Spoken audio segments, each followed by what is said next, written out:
The Dent Slayer, Matt Boyette. Thank you so much for being here. She's smooth, Lord. She's smooth. So, man, I guess this has been at least a year ago, 2 years maybe. What, Dave? Where this whole thing starts? Our journey? No, The previous podcast? with Chris Paisano. Oh, Paisan. Yeah. Oh, my Paisan, yeah. Yours and mine, yeah. You introduced him to me. He called you asking for recommendations. Like a year ago, maybe? 2 years? It was every bit of a year, maybe a year and a half ago when he contacted you. Okay, here we go. Year and a half ago, this guy reaches out, pretty random. I can't even remember exactly where he heard about me. Was it the podcast? Was it my social media? I'm not sure. But Chris Palazzo, that's how you say it? Panazzo. Panazzo. Panozzo. Panazzo. So Chris Paisano, he reaches out to me and he says, "Hey, I'm semi-new with PDR. I want to go on my own, and I'm moving towns. So what advice would you give me moving to a new town? I'm starting over. I believe he worked for somebody else, but this was going to be his first time going on his own." And I said, "Okay, I'll tell you exactly what I would do. You need to find somebody in that market that is well respected in the market, successful, and is a good teacher and someone that you can learn from, and make friends with that guy and help him with whatever he needs help with. And that will be your in into the market. Just befriend that one guy. All the other chips that fall, as you go about building your business, you got one friend. Be loyal to that guy, and then you just see how everything else plays out." Right? And he said he was moving to the Phoenix area. And I said, "I know a guy in the Phoenix area." I said, "You need to call this guy. His name's Big Dent Dave, and he's the guy you need to get a hold of. I don't know if he's going to want to help you, but at least reach out to him and just see what it's like, and see if he will be your friend." Okay? So he do it? He called me collect. Okay. So he needed your help immediately. I had to accept the charges. All right. I'm that old. Oh, I know about call and collect. See, but he found you because you're famous. Yes. Right? Everybody knows famous. Sir James Ricci, right? He's been knighted.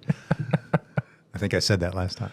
So Chris called me. It was middle to late 2025, I guess it would have been, really. Okay. And he was very polite on the phone, right? And that's the one thing that I think is lacking in some things, and maybe later in the podcast we can go there. But he was very, very polite and personal when he called.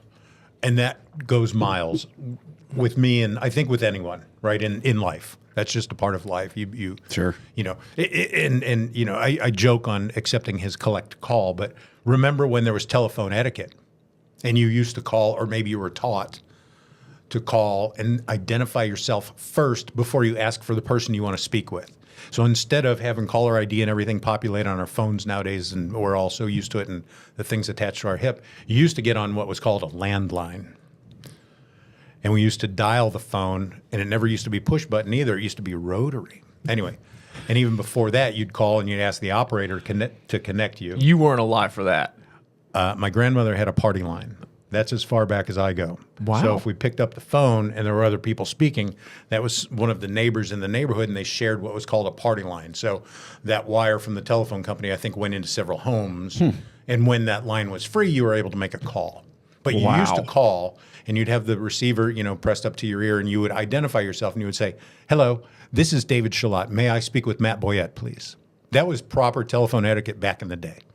So I'm joking. You were alive for this, for the party line. Without question. Wow. Yeah, I'm that old. And but that was proper telephone Dave's etiquette. 150. 155. But that was how I was raised, right? I was raised very well, thank you to my mother and father and all of my extended family. Chris was that polite, right? He identified himself. He told me how he got my number, who referred him, and that goes a long way, right? It's just that simple introduction because we'd never met. I didn't know who it was. And so I thought about that for a little bit and thought, okay, yeah, I'll meet this guy for lunch. I'll see what he's all about. And so that's where that started. So thank you for that introduction, but it's all your fault. So what happened from there? I invited Chris. He said he was coming out to scout out, and he was moving from the Midwest to the Phoenix area. And he told me that he was going to scout out housing for he and his wife and his kids. And asked if when he was out in the Phoenix area, if I had time to please meet him. And so I said, yeah, of course. Please come on out. And so we agreed to have lunch. And so we met for lunch one day at this great Southwest cuisine restaurant. And we met and just started feeling each other out. And he gave me a little bit of his backstory.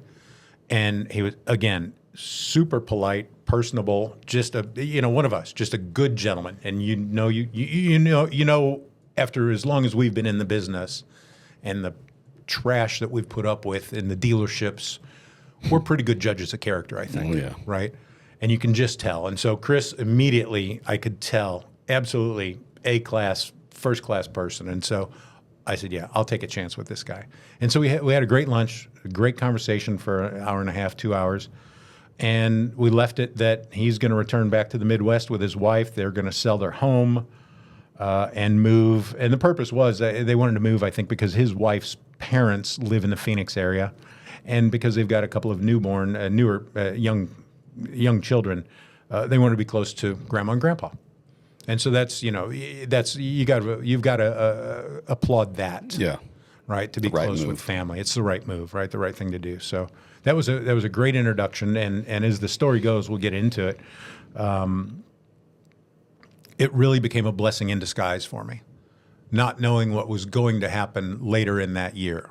But it was a blessing in disguise. But he started out first and foremost just as the gentleman, introducing himself and being polite on the phone. Okay. And so you accepted his. He wanted to be your friend, and you said, "I'll be your friend. I'll be your guide. I'll be your Yoda." I would be more than happy to be his Sherpa and guide, yes, and climb the mountain. Mm-hmm. And when he came back out after the return back to the Midwest, right? They put their house on the market. It sold very quickly. I don't think they expected it to sell that quickly. These are the details he can tell you when you have him on the podcast next week. But these are the details he can go into. But I think their homes sold very quickly, and so it became hurry up offense for them to get out to the Phoenix area because now they were under the pressure to pack and leave, right, based on the contract of selling their house. So, they got out to Arizona somewhere probably September, October time, if my memory's correct, in 2025. And in September of 2025, at the end of the month, it hailed in Phoenix. It hailed in Scottsdale. Which is rare, right? Which is rare, yeah. We've had several small storms, and they usually don't make the national news. This one made the Storm Chasers headlines and websites, and my phone blew up. I was at Kiko that day for one of their celebrations, one of the anniversary parties, and my phone blew up. It was 2 p.m. at Kiko, and it was noon in Phoenix that day on a Friday afternoon of all times, and my phone blew up. And so, mind you, it's noon on Friday in Phoenix. Nothing's going to happen with hail on a Friday afternoon, right? It's going to take 5 days, 10 days to ramp up and start filing insurance claims, right, and get things processing. But boy, oh boy, everybody was chomping at the bit, and they thought it was 2010 all over again in Phoenix when we had that giant hailstorm. And it just didn't materialize that way. It was a very small, all things considered, small pocket. But the purpose of that is it hailed.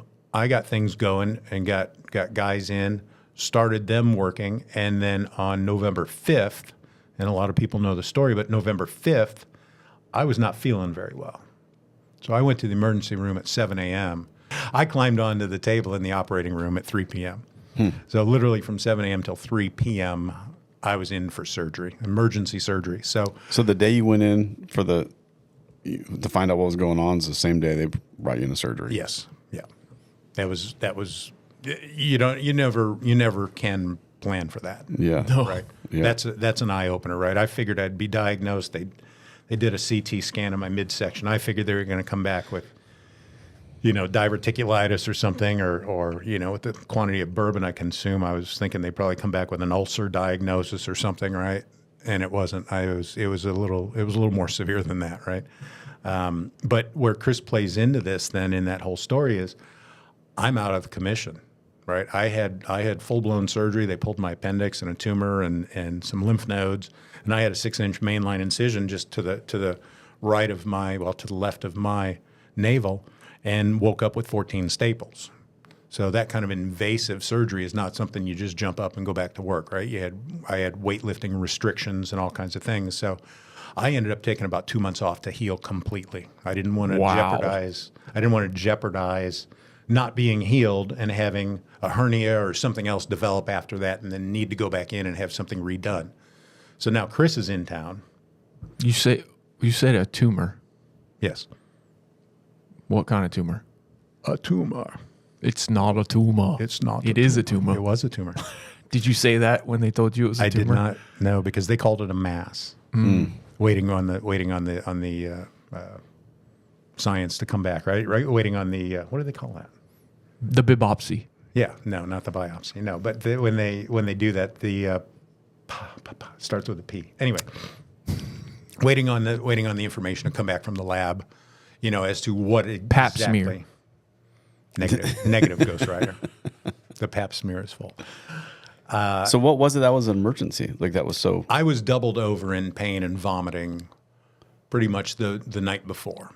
And, I consider myself fairly tough and rumble and, rough and tumble and rough. Anyway. And, all those things. And as we said earlier, we've got some calluses, right, after having been in the business as long as we have and the people we've dealt with. And I was hurt, period. And so what had happened was that my appendix had enlarged and pressed against my intestines and my colon and created a blockage. But the reason why the appendix enlarged was because this tumor had developed and then caused my appendix to react and grow and attempt to get away from that, right, or keep itself healed and safe. But then it did, additional damage by coming across into my abdomen and stomach area and into the intestines and, blocked the plumbing. Wow. Crazy. So they had to go in, do some emergency surgery. They took the tumor out. Correct. And what about your appendix? The appendix is gone as well. That was donated. To science? Probably to the, probably for fertilizer or something. I don't know. What do they do with organs? Biohazard. They incinerate It's a all that biohazard, stuff, right? yeah. They probably sell it on the black market. Sure, they might be. incinerate it. Yeah, it might be. Well, it might end up as part of the paint lines out here too on US 1, those yellow lines, Depends how toxic it is, I guess. See if it glows. Yeah. All right, so they removed your... So they removed some organs, right? And I woke up. If you've ever been, under sedation or under anesthesia, or if you've ever been intubated during surgery, that's a different animal. And so you cough at some point when they pull the tube out of your mouth, right, and out of your throat. So I coughed. And now, mind you, I've got an incision that's literally 6 inches long, mainline right on my belly. And now I cough. That was painful. That was your wake up? That was my wake up. Out, that was my wake up. Was them pulling the tube right after being intubated and under anesthesia and full on surgery, and so I cough right when that tube comes out, and I immediately grab my midsection and I hear the nurse say, "That's correct. Grab your belly and hold it when you cough." And then I realized, oh, I've got a patch and an ice pack on me. Okay. And I'm shaking out the cobwebs a little bit, after the anesthesia, and I'm like, okay, I made it. And the one thing I'd asked the surgeon, and this gets a little personal, but I'm going to say it anyway. When the surgeon came in and introduced himself to me before the procedure and was explaining what was going to happen, I said to him, "Doc, the one thing that I'm going to ask, if you can at all possible avoid, I don't want to wake up with a colostomy," because they were going in and they're going to fix this blockage in my colon and in my intestine, right? And that was the fear. My mother had a colostomy. My father-in-law had a colostomy. I didn't, I didn't want to wake up with a bag. Yeah. So the good news, though, as the surgeon said, because it was on my right side, on my lower right side, there was less than a 2% chance statistically of them needing to go that far during the operation. And so I wake up, I've got this ice pack, and I'm holding myself after coughing, and I'm in pain. And I'm like, oh, because, you know, I've been flayed open, right? Wow. And I'm like, You felt for the bag. there's nothing there. There's no fanny pack attached. There was no bum bag. Hello, all my English friends. There was no fanny pack there, no bum bag. And that was a great thing. And so then I asked the nurse, I said, how did you do? And she said, David, you did very well. And I said, no, you're not listening. How did you do? How did the team do? Is everybody good? You know, and that was my kind of humor in lightening the situation, because I was nervous and, you know, kind of like, uh-oh, I'm hurt here. This is my first rodeo. I've not had this kind of invasive surgery, you know. So Wow. I changed it into humor. But anyway, so that was the backstory on why I was out for 60 days. Chris has moved to the Phoenix area in the meantime, and is trying to transition from his previous role as a hail technician into the route business, right, into that volume wholesale business, because he doesn't want to be on the road anymore with his couple of newborn kids and his wife and this life that he's got, because, you know, it's just not conducive, right, as a father and a husband to be gone like that. It really isn't. I don't mean that offensively to the hail industry, but that's a tough one with newborns. That's not a sustainable life that you would, if there's other alternatives. That's a hard life to choose. Right. So I said to him, you know, I called him a day later and said, hey, I just had emergency surgery. You want to run a route business, huh? Here you go, buddy. And I pushed all the chips towards his side of the table. Wow. What was his reaction? I had 13 phone calls before 7 a.m. What do I do? No, it wasn't that bad. Most of the people still called me, but I would relay and quarterback, right? But everyone, all of my customers So you were kept very your phone number. understanding. You didn't of just give course. them the No, phone, no, yeah? No. I mean, I could have done that, I suppose, but no, I quarterbacked it. But I'm established and I run a pretty high volume business and get going in the morning and go. So it was really a good. It was a blessing in disguise for me, first off, right? Wow. Huge blessing for me. Now, mind you, I've already got 7 hail guys working on top of it, and they were self-sufficient. So that was a blessing as well. And I could quarterback that a little bit. And then when I felt up to it, then my wife would chauffeur me around to the accounts, and I could conduct anything in person I needed to do in person. How long were you in the hospital? 6 days. Okay. And then the rest was just... And the rest was at home. Yeah. With those restrictions, right? With limited movement, I can't lift more than 2 pounds to start, right? So that means I can't even lift a gallon of milk and pour myself a glass of, anything to drink. So And just in a good amount of pain. my threshold's pretty high. But they were giving you good medicine. But I'll it say was that. well. But I'm also I'm one of these weird ones, and I know what some of those high potency medicines do to my body, and I'm not a fan of like Oxy or any of that. Right? I'm more like just give me a couple of Advil, right? And so the first night though, after the surgery, I agreed and I took their high dosage, right? Their high powered drugs. And the next day, I told them no more. And the nurses looked at me like I had 2 heads. And they're like, David, you know you've just had major surgery, and this is a deep incision, and you have internal sutures plus external staples. And yeah, I know what you've done. You're going to be in a lot of pain if we don't continue with these dosages. Yeah, I'll run that risk. Are you sure? Yeah, I'm sure. So I weaned myself off, so to speak, right, of their protocol to continue to push the drugs, right, and bill the insurance company for all that money. But anyway, Is it because you don't want to get addicted to it, or is it because of there's side effects? I don't care for the long-term side effects. I'm not concerned about the addictive nature of that. Yeah. I would rather know what's going on with my body rather than having that mask. You want the feedback. Yeah. I want to, because then I can help them help me, right? Yes. The medical team, right? Meaning the surgeons, the nurses, right? The doctors, whoever make their rounds, the attending physician, et cetera. I want to know what's going on because I do know my body very well. And so I'm like, yeah, we're done with that. I said, why don't we do this? And so we made a deal on day number 2, and I took their muscle relaxer and, Advil, right? Acetaminophen, or whatever that is. What's Advil? What's the drug? Anyway. Ibuprofen. Ibuprofen, thank you. Yeah. So I took the ibuprofen and took the muscle relaxer on day 2 and then just was like, we're done. We're just going to go with Advil, okay? And I think they like Tylenol in the hospital, not Advil. But anyway, so, I just took that over the counter just for a couple days and I was like, man, we're good. When I had my jaw surgery, they gave me liquid hydrocodone, and I took one dosage of that, and it just made me feel disgusting. Like I hated it. I didn't like how it just upset my stomach. Right. And I was obviously scared of the potential for what those drugs can do. I've seen them be pretty destructive. I took one dosage of it, and then after that, I said no more. And only thing I took was ibuprofen or whatever that was for the rest of the time, because I don't want that nasty stuff in me, man. Like it's dangerous. You don't know what's in it. You don't know what it's doing. And like you said, it's masking things. Like it's hiding, and you're not aware. That there's issues that the pain is there to make you kind of aware, right? Yeah. And so it just hides it, and yeah.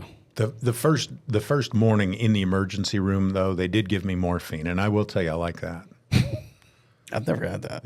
That is amazing. Was that your first morphine? That was my first morphine. Yeah. Did they ask you what your pain was on a scale of 1 to 10? Yes. And you said? I was about it was bad. You know what I'm getting at? Say 8? Did you say 8? Say 8. It was off the chart. They knew, right? I mean, you could tell, right? You know the people that are for real and those who are faking it, and I'm sure the ER doctors have seen it all, of course, right? Yeah. It was an 8. That's what they gave the guy in Saving Private Ryan before he died. Right. Morphine. Yeah. And it just warms your body and takes and I took a half a dose. So I talked to the attending physician in the ER, and I said, what's the dosage for for somebody at, 6'2", 200 pounds, right? I was a little heavier then, but 225. And she said, well, we give whatever it was, 10 milligrams. Let's call it 10, right? Okay. To keep the math easy. And I said, I'll make you a deal. I'll take a half a dose, right? Again, back to the same principle, but even that half dose. Okay, cool. So with your good radio voice, just explain to us what it's like to receive morphine. Well, they've got an IV line started first off, Okay. right? So you've got a line in, right? And they've already done some things and some blood tests and all of that, right? And they bring it, and it's an IV administered drug, and they push it in, and nearly immediately, like,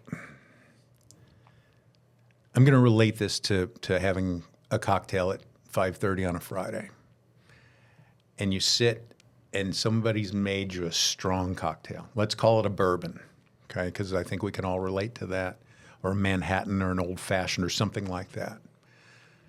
And you take a sip or 2 or 3, and it's been a hot day like it is here or in Phoenix, right? And your body is also now ready to very quickly absorb that liquid, and you can kind of start to feel it flow through your veins. Do you know what I mean? You know that feeling? So morphine goes in, and you immediately start to go warm and fuzzy. So they push it in, and you're immediately feeling it. And you can your whole body, though, because it's right into the bloodstream and doesn't take long to go around the system, right? And everything, all of the pain subsides immediately. Wow. It's an incredibly powerful, I'm sure very dangerous drug, but it did its job, right? And I'm thankful that they did that. I'm also thankful that I advocated and took a half a dose, because I'm not saying I needed the full dose, but the half dose was sufficient. Did its job. It was Yeah. sufficient. Wow. I took the second half a few hours later while we're waiting on radiology after they had scanned me and getting the complete diagnosis and everything, right? And then it starts to wear off a little bit. And so I Would took you the say second there's dose. like a high associated with it, or just like a Yeah, what does it do to your brain? like I was fully conscious and able to communicate, and I wouldn't call it a high. It just just took the pain away and warmed Numbed everything? me. It was numbing. What about your brain? And my brain was fine. I functioned well, and I No wasn't mood change? I wasn't moody. I wasn't slurring. I wasn't, Disoriented or disoriented. I wasn't high. I wasn't groovy. I wasn't. There was just, it was. I was, from the neck down. I just was. you could operate a float- I motor was vehicle floating. with it. No. What? Not a chance. I wouldn't take that risk. If they discharged me at that moment, I would not take that risk. I'd be like, no, somebody come get me. Just knowing how powerful it is, right? Okay, real quick. I had some dental work done a couple years ago, and they said, "Oh, look, your insurance covers nitrous oxide." Is that what it is? Yeah. The dentist The laughing gas. laughing gas. Right. And they said, "Would you want this?" And I said, "Yeah, let's do it. Why not? Never done it before. Sure, let's do it." And so, Free drugs. and I hate the dentist. I hate the feeling of I mean, just the worst part to me is the needle going into your gums. Like, it's so painful. So I said, yes, let's do this. And immediately I did not like it. I did not like how it made me feel. I felt like I couldn't breathe. Like it just slowed me down so much that I felt like I could never take a full breath. And then whenever I came off of it, they said they're like, okay, it leaves your system in a matter of minutes, is what they say. And then they're like, okay, you're good. And I'm like, I am not good. They picked me up and they're like, checked me out, helped me swipe my credit card for the copay or whatever. I did not know what I was doing still, but they're helping me do these things. And they're like, all right, you're good to go. I'm like, I drove myself here. You're saying I'm good to drive? And they're like, yeah, it's out of your system. And I was like, you're crazy. It is. If I get in my car right now, I'm going to die. So they're like, okay, just have a seat then. And I sat in that chair for probably 45 minutes. And the dentist came out because they were all, he's like, have you taken anything before this? And I'm like, no. And they're like, you didn't have anything to drink or no drugs? I'm like, no. And they were accusing me of I was taking my own drugs because it couldn't possibly be the laughing gas that they just put in me. But it was. And they were trying to get me out the door. And I had to say, I'm going to sit here until I feel normal again because it was not right. But they're professionals. They're supposed to know what could happen, right? But Yeah, it's fascinating to me. I didn't drive the stretcher that day. But I wasn't discharged, right? So I was pushed around right by the orderlies. But wow, yeah, I wouldn't have had they discharged me had the diagnosis not been what it was, and had I been discharged after the morphine, I was not, because I drove myself to the hospital, right? Because then my wife got the kids to school, all and everything going on in the morning at your house, right? Your normal line of business at home, right? And then she caught up with me later after the kids were in school and settled. But I would not have left. And I'm sure under morphine, they wouldn't have released me unless there was somebody there to drive me. Because, again, I don't know how that's classified medically or scientifically, laughing gas versus morphine, but I'm guessing that's I think there's a big difference. I'm guessing that's pretty opposite end of the spectrum kind of classification, right? Yeah. Apparently, I'm sensitive to substances. Is it called a Class A drug because it's higher quality, or I don't know. We don't. I'm not we an don't expert classify in that. it as Class A, do we? It's either a controlled substance or a what do they classify? I mean, I don't know. There's different, right? Like legal, well, illegal. Yeah, there's that too, isn't there? Depending on the state. It's controlled, but like controlled and high. Potent, heavy duty, yes, kind of like narcotic, right? Versus recreational, or kind of how I'm not a druggie because I don't know what I'm talking about. Here, right? But I know what you're saying because they classified marijuana as like a very high class drug and all like hemp products, right? So no one could grow anything out of hemp because it was classified as this. I know what you're talking about. Yeah. That's all I know about the subject. Morphine's good. Morphine's good. Morphine's okay, man. Thank anyway, God for morphine when you need it, and thank right? God for Chris. So if we ever get Thank- asked, do you want some morphine? You say, hey, Say absolutely, If half you, dose. if you need it, if necessary. give me half now and half in a couple hours. that's a good start Yeah. because it is strong. But they don't keep. How long will they keep? Do they offer to keep you going on that morphine? If I wanted to, yeah, they were Yeah. they were more than happy to continue to administer as long as the pain was there. But again, I didn't want to get to the point where I couldn't answer questions. Right? So you took And- those 2 doses and that's it. I took I took a single full dose, but over the course Half. I divided it into 2. Right over. Well, they'll Wow, do what's a few called like a hours. morphine drip, right? Where it just every This so was often. not a drip. He was this not on I that was drip. Not Just on a got drip. the- This was a line in and done. This is we're squirting 5 milligrams into you, and then I'm not in pain, and that was good. Right? It did its job. So I had have you ever had when they do an X-ray and they put the dye in your IV Yes.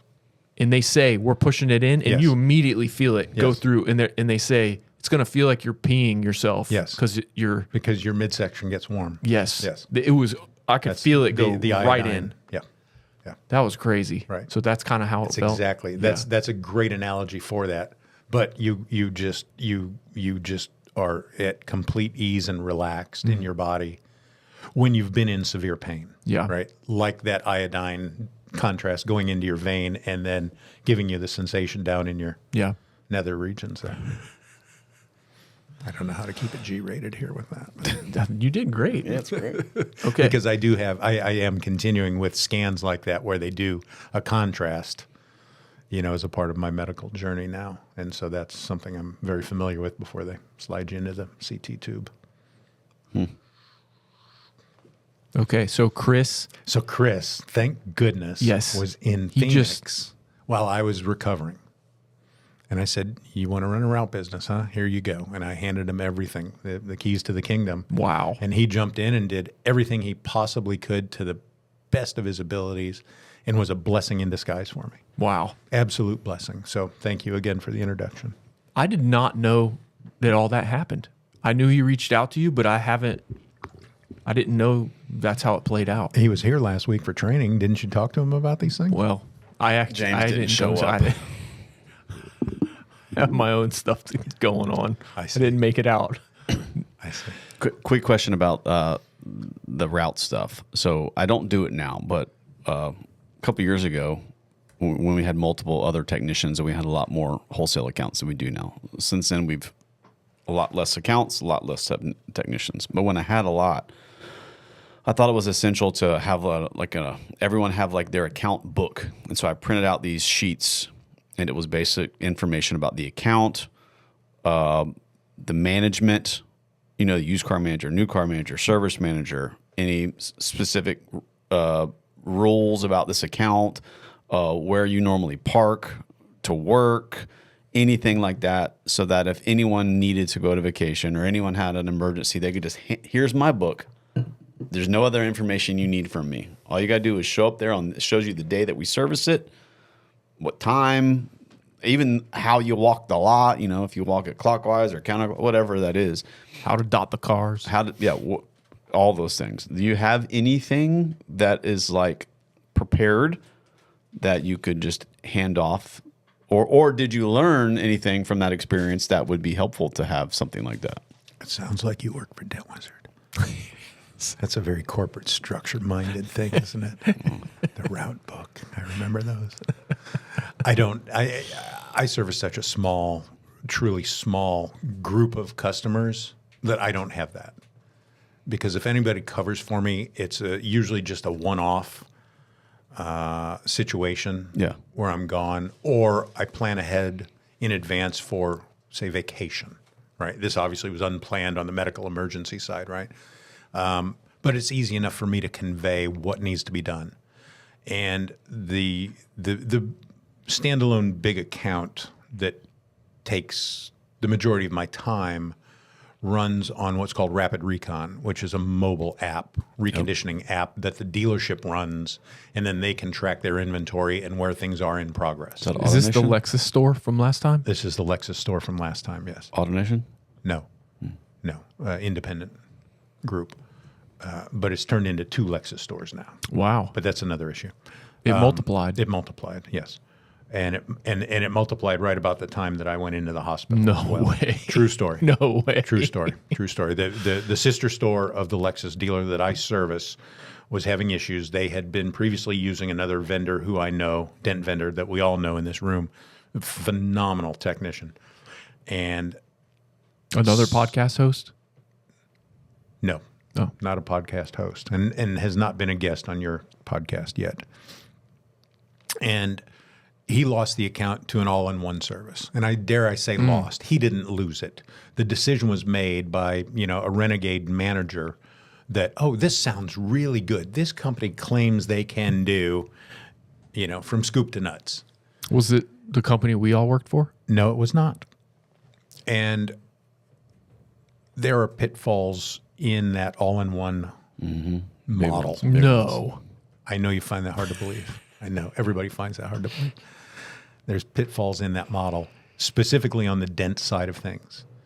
And so I got the phone call literally, before I went into the hospital saying, hey, can you come and help us on this vehicle? And that was the second or third phone call I'd gotten. And I knew the staff, and I'd covered for the other tech there on vacation, and it's a sister store, right? So people interchange sometimes in that group, and I knew who the players were at that dealership. And so I get the phone call, and I'm like, yeah. So the first one I did for him was a roof on a Toyota Sienna minivan, and it was, back towards the antenna. And we all hate that area because there's a lot of, potential for headliner work and damage. And the previous, company just was not, I'm just going to say willing. I think that's probably the right terminology. Not willing to put forth the effort to do what's needed to do what we do. Yeah. Fix the damn dent. Just do it. And so I did that one for them, charged them the retail price. Their tech wanted the body, wanted the mechanical technicians, the mechanics to do the headliner work and the interior work and all of that. And I'm like, that's silly.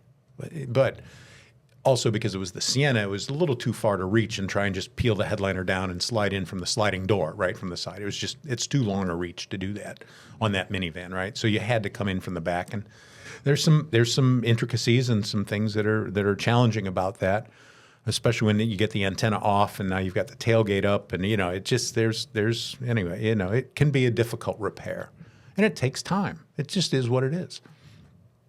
So that was the first one. And then I get a phone call for the second one, and then I get a phone call here now for the third one, which was right before I went in the hospital, and I came and helped him and did what I could. And I said, listen, I'm going to say this to you politely and as nicely as I can. I'm thankful that you've called for these vehicles. There seems to be a pattern, though, with your current vendor that they can't fulfill the obligation. So it's unfair for you to call me to ask me to do the mule kicked in and the damage they can't do and not reward me with the normal damage. It's all or nothing now, people. That's what you said. Pretty much. But the guy I was speaking to, I'd known for several years, who was the service director. And I was polite. I wasn't, I'm not like, it's all or nothing, and it's, if not, I'm throwing you out the window. But guys, this is unfair for you to do. This is now a one-way street, and it's an unfair situation to put me in and put my back against the wall like that. So please, let's have a discussion and look at all of your work. And that's what that turned into. And then, give me the morphine. Chris, guess what? We also have a new second Lexus store too. Right? Anyway, but they all run on this Rapid Recon app.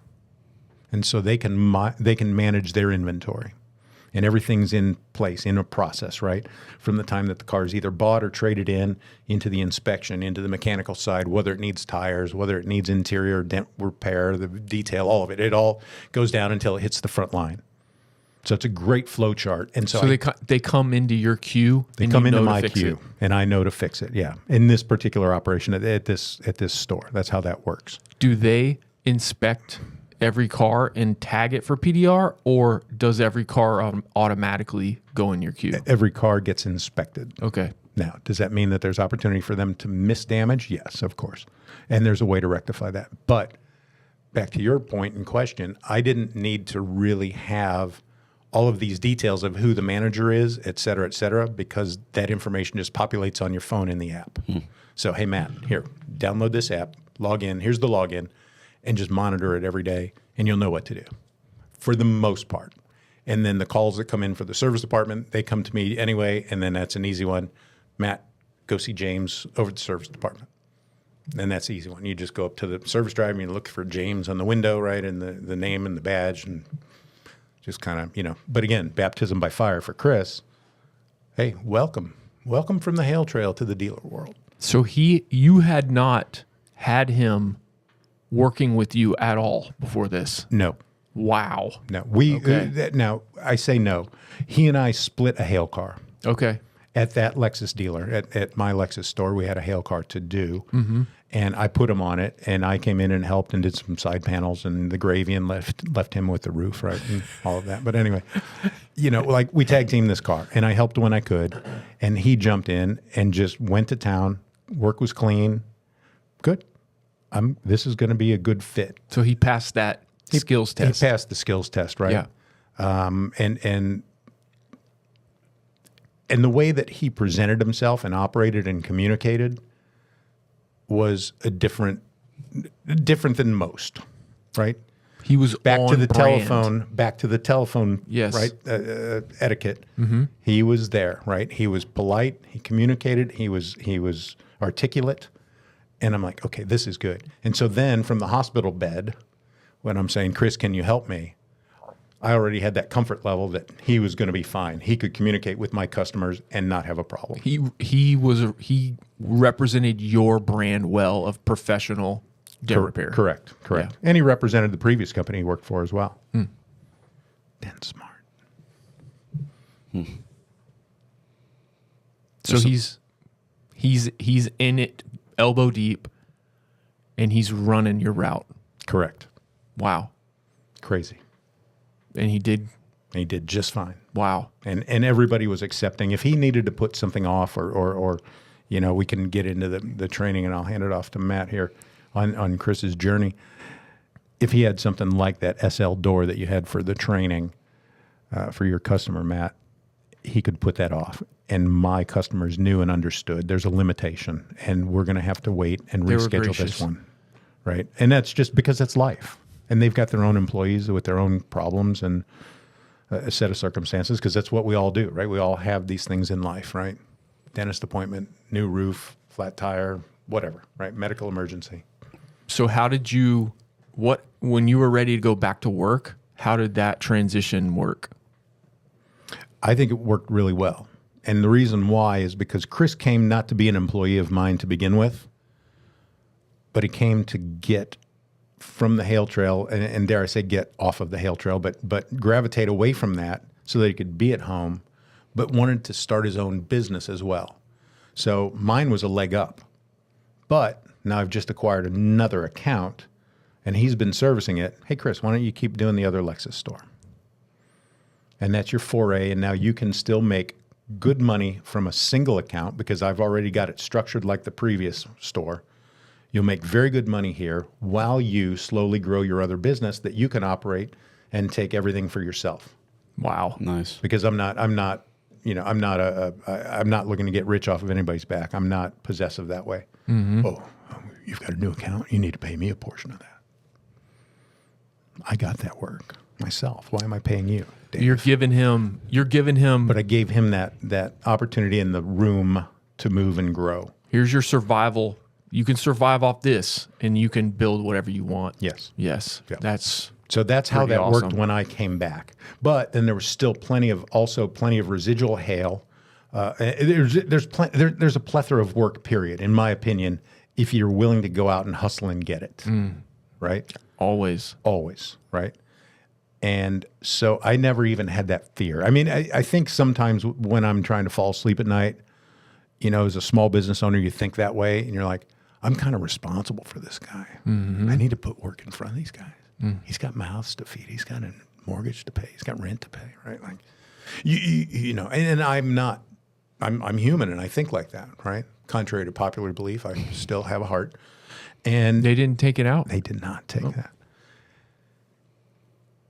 But also, because of the way it's structured, I also then come back to reality and go, I'm really not responsible for this gentleman. His choice to move to Phoenix, his choice to grow a business, to start, to operate, to incorporate, create a business, a logo, right?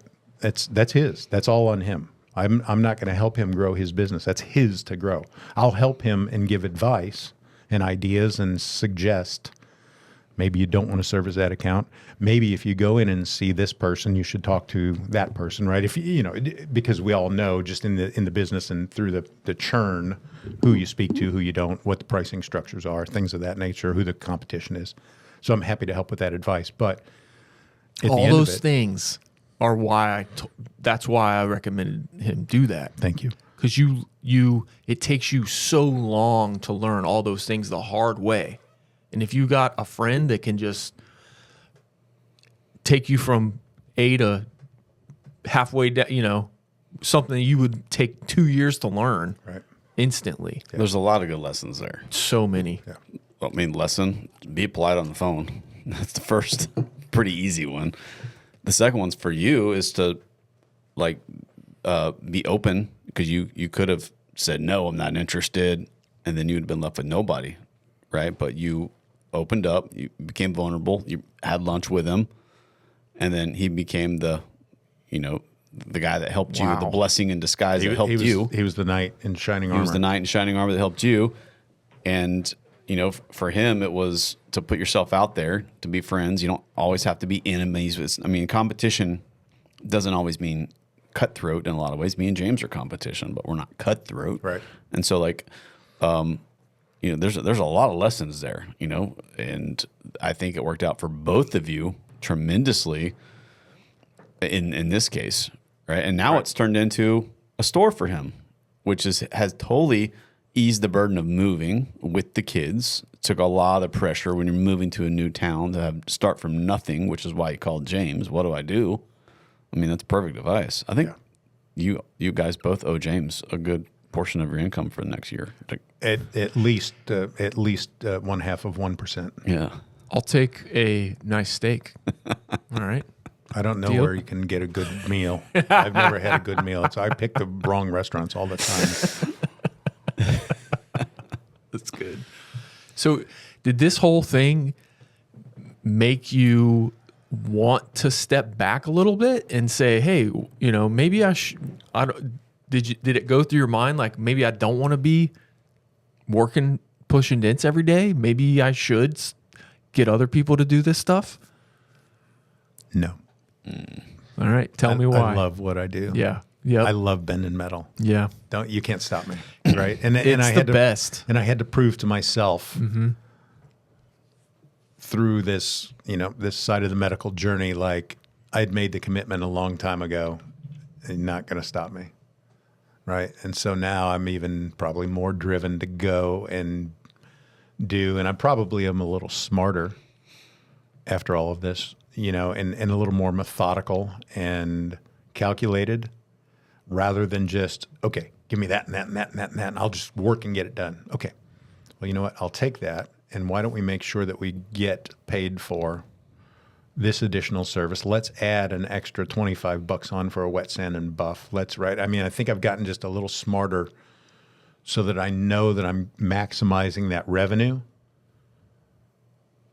in case, well, for the future, so that I've got that money coming in and putting it away, which everybody knows I save like the Dickens, apart from when I get on an airplane and fly for a podcast. Or when you go out to eat. Or when I go out to eat. But I'm fortunate, right, to have had these experiences, right, then to learn a little bit about that. But it's been a blessing in disguise.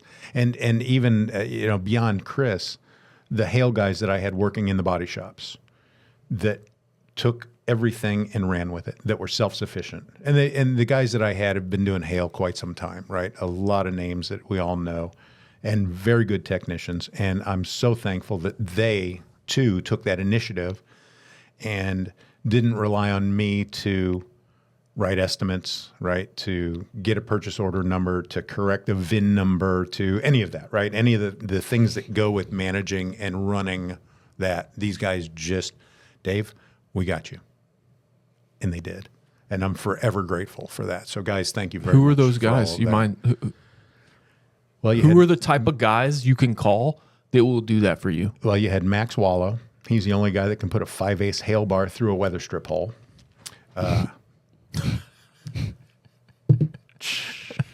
Okay. So I had Sal Giuliano from Dent Gear Tools. We all know Sal. I had Dave Strain. I'm going to come up with the names here. I had Ben Reinhardt. He's under the radar, but he's a solid tech. Justin Moonen. I'm gonna miss some names. Oh boy. We call it. We It's got all it on the right. spot. Yeah, that's plenty. I can look back, but I had some really good players that helped, and it helped me in the past as well, right? And took a chance on a couple of other guys. Ben Reinhardt, another one, who called me and said, "Dave, I hear it hailed in Phoenix." Now, mind you, I had fielded 30 calls at Kiko the day that it hailed. And I grew frustrated, and I pissed off a few guys because I was very short on the phone. Like, guys, nothing is going to happen. It hailed at noon. I'm not even in Phoenix. I'm at Kiko for their anniversary party. Why aren't you here supporting your industry tool maker? Why are you calling me? Anyway, we'll get into the hail thing later. I've got a couple of things, but anyway, those technicians helped and jumped in and it was amazing. Absolutely amazing. Was one of them running the show there? Was one of them the leader that you dealt with, or what? Everybody was self-sufficient. So no, because these were separated between 3 or 4 shops. Oh, you know who else was a blessing in disguise was Brendan Yeager. His name came around and almost won instead of Dwayne Dean. Yep. Brendan Yeager was absolute godsend, and his deal fell through for hail. He was already on his way for another tech, and that fell through. And so then Alex Kukulis, if you guys know him, you know Alex. Alex said, "Dave, Brendan Yeager's on his way, and the deal with the other tech in Phoenix fell through. What can you do?" I'm like, "Send him to me. I just had surgery. I'm out. Send him. I'll take him." And so he became a utility player, and I tried to keep him. He never said a foul word. He put his headphones on and went to work, and if he had to bop around between shops, he had no problem doing that. None of the guys did. It was amazing. Wow. But I had the core group of guys at the 3 shops, and then the trickle in from the other shops that I know and service, there was enough work, and I mean these guys did very well for their time. Right. And again, I'm so thankful that everybody just stepped in and helped and took ownership. Right. I mean, took ownership and treated it like it was theirs. Right. But I would have done the same for them, too. And so I think I've earned their respect over the years. And certainly the handful of names that I'd mentioned earlier, a handful of the guys had worked for me before, and they know how I operate. And they also know then that if the shoe was on the other foot, I'd have come in and done the exact same thing for them, What is for a guy that's maybe they're a newer hail guy, or maybe they aren't as well connected, but they're an aspiring hail guy? How does he become a guy with the reputation that you would trust to do that with, to put into somewhere like that, and you would just trust them to take care of everything like that? I think you do just like what we had spoken about. You come in, you're polite. You're going to need to be persistent most of the time. Don't be a pain, but be persistent. You're probably going to get told no in your first phone call, unlike Chris, because I agreed to have lunch with him. But there are a lot of guys that I said no to over the years. Like, no, I don't want to help. I'm sorry. It's not the business model I run. I'm not going to have you under my wing. I run too fast and too hard. We're not doing that, right? And then there are those that just get through, they touch you, something they say, their attitude, their ability, their style catches you, right? And you're like, there's something there. So, new hail guy, you've got to be consistent and persistent. And then when you get that opportunity, you've got to perform and put your head down and then become like the posts we're seeing this year, because it's a crazy, weird year. No drama, head down, headphones on, go to work, do what you say what you do, and that's how you develop your reputation. Any industry. So I heard some about you from Chris, that you are an absolute monster and that you grind. And Lies. it's interesting because, you know, I don't know that side of you. I mean, like, I've never seen him push a dent. I'm still skeptical. yeah, exactly. We haven't even seen each other fix a dent. But like when he told me that, I was like, really? Like, that's awesome. I mean, I was thinking all that I know about you, I don't know that about you. And that's unfortunate. I'd love to be able to have a way that we could find that out organically without trying to create some event or something, or some, you know, Dent Olympics or something like that. I'll which is FaceTime you Monday morning. like, I would love to know that about you. Hey, bro. You know? Yeah, but it's been ingrained in me, right? I mean, I came up through the ranks with the Wiz and volume and wholesale and deadlines were part of the industry, right? Part of that wholesale, and I mean big wholesale volume, right? Auctions, rental cars, big dealers, right? Volume hail accounts. It was a grind, right? I mean, I mentioned to you earlier, Matt, about the rental cars because you alluded to Enterprise before we got on the air here. You walk into a rental facility and they've got 25 or 30 or 50 cars lined up for you, and you got to get it done before noon before the transport truck comes and takes those cars to the auction or direct to the dealer if Enterprise sells a truckload to the Chevy store, right? Something like that. And now you're facing this row of cars, and now you've got, I slept in a little. Shit, it's 8 o'clock. I've got 4 hours to get all these cars done. I wish I'd have gotten here at 6 a.m. And that was instilled in so many of us that came up through Dent Wizard, right? That grind was there. And I've never lost that, right? And that's my passion and my drive. And today I reap that benefit for myself, right? For my family, right? For my future, our future, the future, my kids' future, not me. But the reason why I get up and I go and I grind and I work so hard is so that when the opportunity comes for me to, say, come to Florida and kill 3 or 4 birds with one stone, because you guys know, but the audience doesn't. I came down. I'm seeing my oldest son who lives here. I'm going to a wedding tomorrow here in St. Augustine. I get to see Matt and James. And I got to visit a friend of mine in Ocala who's retired and moved there with his wife. And I don't want to have to worry about spending $1,000 to get on an airplane and fly down and get a rental car and eat dinner and wonder where that money's coming from. So I go and I grind so that I can do that, because everybody knows I love to travel, right? And so I don't want to have to worry about where that money's coming from to pay the bill if on a whim I decide I'm going to fly to Orlando and then I'm going to drive over to St. Augustine, and then Sunday I'm flying out of Gainesville because that's the closest airport here, right? And you know, like, I'm on this whirlwind deal, but I'm so happy that I'm able to do it, right? And so therefore I grind and I come back to that, because that's what we learned as volume wholesale technicians. Grind, go get it, right? You want to earn more? Do more, right? Because we're all paid a commission to start, right? I want to ask you a question. Sure. About our industry. I'd like your perspective on it. I feel like, because we all three came up through the Dent Wizard way, whatever that way is, and you know, even before Dent Wizard, for me, any dealership that I got was mostly through my own doing as a technician. Very, very few things were handed to me as a technician. I'm not going to say none. There were some accounts maybe that were handed to me along the way, but that wasn't the norm. The norm was, you got to go in, solicit these accounts, sell them on why they need to use you, set it up, gain that account, and then you service that account. And then if you lose an account, then you need to go prospecting and replace that account. And I find like that was just normal for me, right? As an employee of Dent Wizard, I never counted on my manager to do that for me. If they did it, it was a bonus, but it was just known as like my responsibility to do that, to fill in those gaps, to get up, go to work, and then if there is no work, find more work to fill in the gaps. And I feel like maybe, and you can help me out, what you think, is I think our industry has just gotten on this like handout. I mean, at least from a little bit from my perspective, they kind of expect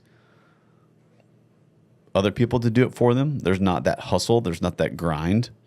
Do you find that at all over in your area, or like with the new guys coming in per se, as opposed to some of the old guys who just know that grind, know that hustle? Like, do you feel like they're a little bit spoon-fed? This episode is brought to you by Mobile Tech RX, the #1 app built for auto recon pros. Whether you're chasing hail, fixing wheels, or repairing dents, Mobile Tech RX handles the full workflow from estimate to payment with zero fluff. With tools like X-ray, access photos, hail matrices, and tech pay tracking, you'll save time, make more, and look damn good doing it. Start your 5-day free trial at mobiletechrx.com. This episode is brought to you by PDR Expo, the premier event dedicated entirely to the paintless dent repair industry, happening September 25th and 26th, 2026 at the Rio in Las Vegas. This is where techs, tool companies, and industry leaders come together for 2 full days of education, networking, live competitions, and hands-on access to the latest tools and innovations. Whether you're a seasoned pro or just getting started, PDR Expo is built to help you sharpen your skills and grow your business. Black Plague PDR Tools. We only partner with sponsors that we believe in and products that we use. Black Plague PDR. Since Keith started making tabs years ago, we've been fans. Black Plague dent and crease tabs are part of our daily kit. They hook up, pull hard, and last a really long time. Find them at deadrattabs.com. And even better, come see Keith at MTE this year and check out some of his new products coming out, including the super straight tabs and his micro tip set. I don't know that I'd say spoon-fed, but let's go back. So even if your manager previously from the previous employer got you that account, great. You know who kept it? It was you and me doing the work there. Because by then, the sales hole was long gone. I'll gently call them the sales hole. That's a combination salesman and asshole. The Dent Wizard sales manager, sales hole, right, was long gone. They're not the one that's continuing that relationship. They're not bailing the customer out of the fire. They're not protecting and procuring that relationship. It's the tech doing the job then week in and week out, day in and day out, right? So there's that false start to begin with, even though that was the business structure. Because at the end of the day, if we left, the account maybe wasn't going to stick with the big company, right? Quite honestly. Spoon-fed. Do you think it's spoon-fed, or do you think there's a lack of work ethic with new guys coming in? And dare I say spoon-fed versus work ethic, but I don't see a lot of the willingness to grind and go anymore the way that we did starting out in the industry. But I think that's how you win, and that's how you project yourself and create your destiny. It's your job to out-hustle your competitors. Period. I don't care what industry you're in. That's your job to do that, right? And that's how you become successful. And you figure out what out-hustling means, right? It doesn't necessarily mean the physical work either. It could be mental. It could be something else. It could be a structure, right? It could be a business model or a path and a growing if you scale or whatever your business is. I don't know that it's not just our industry either, in my opinion. Yeah. Right? I mean, I think there's just this whole gravitation towards, and I think it's probably, I think it's everybody's fault because let's just look at it in simple terms. People have started earning more money here in the last few decades, and then they start buying things and giving things to their kids. And then that instills the lack of the work ethic and that grind to go get it and help and try to earn. Because it used to be, well, oh, you want that? Well, parents will pay for half, and you've got to work to get the other half. I remember those days. Those were real days. Mm-hmm. And so now I'm going off like a angry parent, over Boomer beating the boomers and the Gen Xers to death. And I don't mean to do that, right? But like, is it just our industry? Well, I think it's obviously more than that. We see it through our industry because we're in the industry, right? And maybe spoon-fed is right. Maybe it's not. I just think.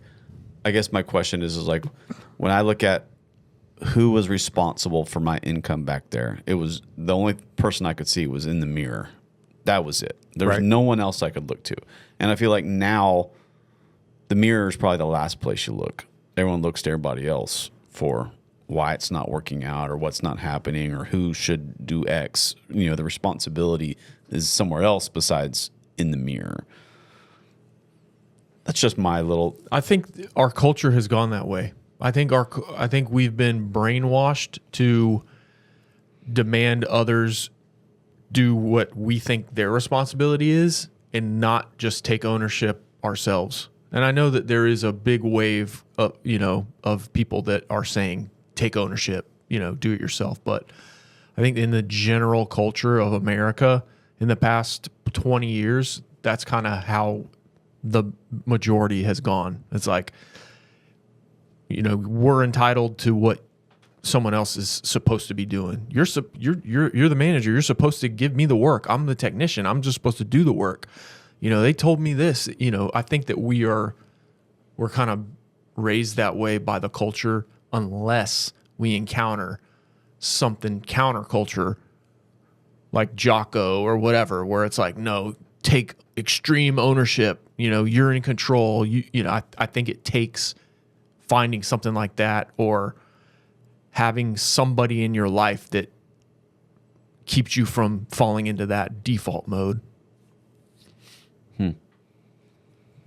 Well, so I applaud Chris for taking the initiative then, since we're talking about that generation of not doing that. I applaud him for taking the initiative to contact you to invest in himself for training, because he came here. He's here 2 weeks ago, right? So part of Chris's full circle story here is we that's only taken us an hour. Let's lead off with a story. This is here. the opening story. Hey, Dave, you've been on the show before. We lead off with a story. Is that going to be all right? It's taking up a third of the DM podcast. It's taking up a fifth of the podcast. We're going to set a record There's so tonight. much in this story, though. We're covering a lot of ground. I still have other questions to ask. But We are, yeah. How do you guys come up with the questions you ask? Do you have trouble getting guests on because they have to come here in person and don't have 2 million freaking flyer miles? We'll just say we did not stress about what we were going to talk about when you came on. We knew that this was. I texted you and I easy. said, we're going to run out of things to say in 10 seconds. How are we going to keep the second podcast going? Impossible. And I just laughed. That's why I didn't even texted you. respond. But so Chris moved forward and contacted you and is wanting to better himself and continue with training. And I'm not in a position to do one-on-one training. Did right? you tell him to Because call Matt? I grind and go. Chris came to me with the idea and he said, I'm toying with the idea of advanced training. Who do I see? Where do I go? What do I do? And his idea, and Matt confided in me that he met Chris at Chris's level, even though Matt calls it advanced training. And so I got skewed with the definition. But Chris and I talked about that, and he said, do I go to Bryce? Do I go to Matt? Do I go here? Do I go there? What do I do? And I'm like, go to Matt, period. And not period to cut out any of the other amazing technicians and people that can help. But it was the right fit. And I think, I don't know where economically this fits, right, for Chris or for you or what that, it's not my business. But hey, absolutely, go. Now, by the way, I've been to the shop, and so then I kind of gave the advice, and I said, absolutely, this will be phenomenal. But more to the point, I applaud Chris for taking that initiative to wanting to better himself. Absolutely. And that is where also he's not waiting for it to be spoon-fed to him. No. Let me take that initiative and go and learn so that I can now do this and progress, right? And so that's very important. Again, no matter your industry, but clearly ours, where that need, and again, he's still relatively new compared to obviously the three of us and a lot of guys in our industry. He's still very new into the dent repair industry, right? And so I can't say enough about the initiative, taking that initiative to better yourself, right? That ongoing education is priceless. Which we should all be doing. Everybody. I think it's very unfortunate that our industry kind of has this maybe stigma against training. It's like I was trained, as in a past tense thing that happened years ago when you learned PDR, and then that's it. Like, I was trained, so now I know it. Now I know it. Like that sounds so dumb. I mean, every other industry has ongoing training. Name it, or there should be if they're progressing. Right. And I feel like somehow, and we're trying to change it, and I think we are. Somehow we've gotten this stigma that I was trained and then I'm good, and I feel like ongoing training is essential. And I will say this, and I will just at risk of trying to, pitch my own self, which I'm not trying to do. I promise you, I'm not. But with the way that the industry changes, the way that the cars change, the way that the tools change, the way that we're defining what it is, what we're doing as a skill set and as an industry, you can't afford not to have some kind of ongoing training. And I'm not just trying to sell you to come to me. That's not the point. But whether or not it's videos or going to seminars or going to MTE or whatever it is that you want to say is training, that I would say all of those could be as some sort of training, that you're just investing in yourself, investing in growing in the skill set in some way. And that could be in networking, that could be in technical, that could be in learning software, growing your business, whatever that is, marketing, it doesn't matter. There's so many ways that you can do that. And you should be this industry, not even this industry. I mean, the time we live in now, we went from this low to this ramped up, accelerated curve that everything moves at this accelerated pace now. I mean, the iPhone is an example of that, What AI, everything moves at this lightning pace now. As soon as you know it, you have to continue. You have to continue learning, because if you just go off of what you just learned, you're almost irrelevant. Yeah. And so you can't afford not to have some kind of ongoing training. I mean, even myself, I will say, I'll put myself out there. I'm the first one that thinks that I need to continue to train, and I'm trying to find people and places to go train myself in learning this skill. So I want to, be the first one to jump on that example, to say, continue to invest in yourself, and to do that if you care about what you're doing. And if you don't, then maybe just sit back on your laurels and what you learned 20 years ago or 10 years ago, whatever that is, whatever tools you bought, and not invest in yourself. And then eventually you're going to be irrelevant, in my opinion. So we get to meet the coolest people, I feel like, in our industry, and they're our customers. So I went to this job yesterday, and it was in one of the nicest neighborhoods in our town. Super expensive to get into this neighborhood. And the guy was very cool. We start talking. His house is huge house. His garage is everything in his everything in his garage looked like his wife was an Instagram influencer and just put everything in their garage off of a Pinterest board. It was everything was very nice. Even their beach chairs and everything looked very. This guy had a lot of money, and he was super cool. And we start talking and everything. You swept up your drill shavings, right? Yeah. Yes, I didn't have to drill. Couple little dings, right? Yeah. on a white vehicle. But everything was in its place, right? Like, I mean, it was Everything was like perfect. like a designer. It was crazy. Yeah. Everything was in its place. And he was doing something. He came back around and he was on the phone and he's like, "Hold on 1 second. I have a guy here fixing a dent." And he asked me to do another dent. And then he went back away on the phone. And then he came back a few minutes later and said, "I'm sorry, man. I was on a coaching call." But, and then he dealt with me and I was like, "Oh, what kind of coaching do you do?" Because I'm thinking, this guy's coaching somebody. He's the coach. At this level. He's not the coach, bro. He was getting coached by someone else. And my mind was just like, what?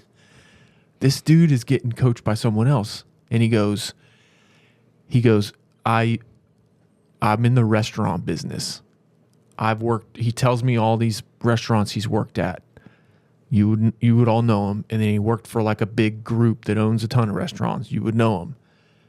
He said he had a Christian flag on the wall or something.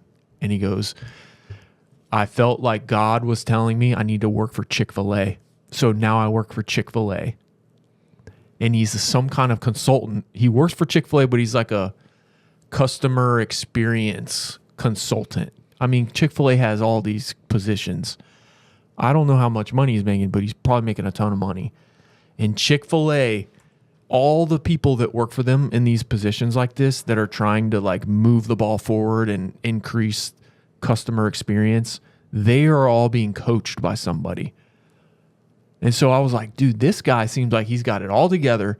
He can probably be fine without getting coached. I thought for sure he was the one that was coaching somebody else, but this dude is being coached, and he was very humble about it. He's like, "Yeah, man, they're just all about helping you progress and grow." And he was talking about the ways that he's growing, working for Chick-fil-A. And I was like, dude, this is crazy. But that's a business that they're constantly investing in training people, even these people at the highest levels where you would think they don't need to be trained anymore. It was crazy. Yeah. I wonder who's coaching him. I don't know. And I bet you that guy's getting coached. How much is Somebody's how much is the coach making? Then? Right? If your boy's got all his toys lined up in the garage, real nice and pretty, how much is the coach making? Yeah. I don't know. But so cool, man. But it's a quest, right? I mean, and my father even was like this. My father was very well educated. He tested out of his senior year of high school straight into Johns Hopkins to study physics and chemistry. And he had that quest to continue to learn and grow, right? And some people either, I think, recognize it or know it or have it, ingrained, or they don't. Mm-hmm. They don't recognize it, or they don't have it ingrained, or they don't know, right? You know what I mean? And there are those. Then it's almost like did I go over the 4 types of people? No. This is a Kevin Beatty from Dent Wizard thing. Okay. So Kevin Beatty, he's comical, right? Just jovial, all kinds of, but shrewd and cunning. But he said there's 4 kinds of people in the world. You've got the unconscious incompetent. And that's the guy that's can we cuss on this show? Yeah. That's the guy who's up and doesn't know it.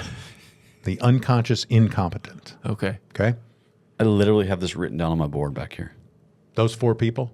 Did I say that earlier? Last time I was on the show? No. Okay. No. How do you know about this, Matt? Maybe Matt heard continue. it from the Okay. same source. And then you've got the conscious incompetent.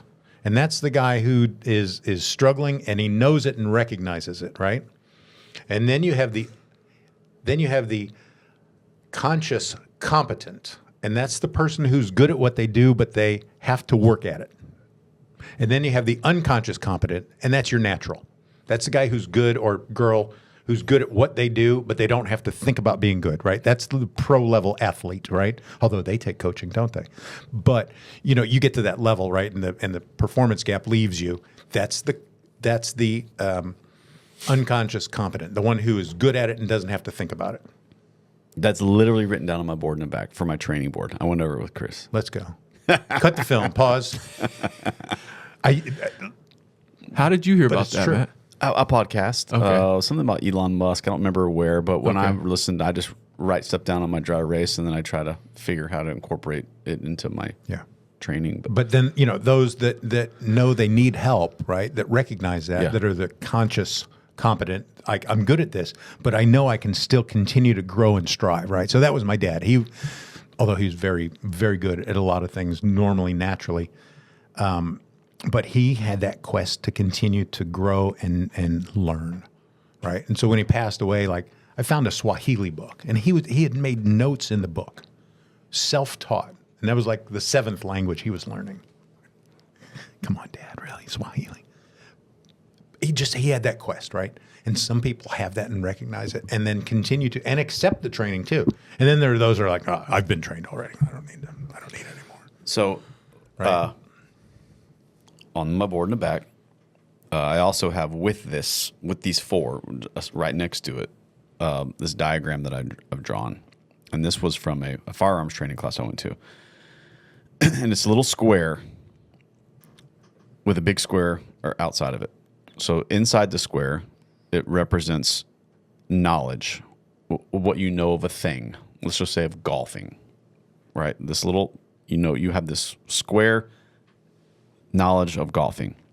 And then outside of that square is everything you don't know about golfing, right? It's a lot, which would be me. Right. I have a small square, a lot I don't know.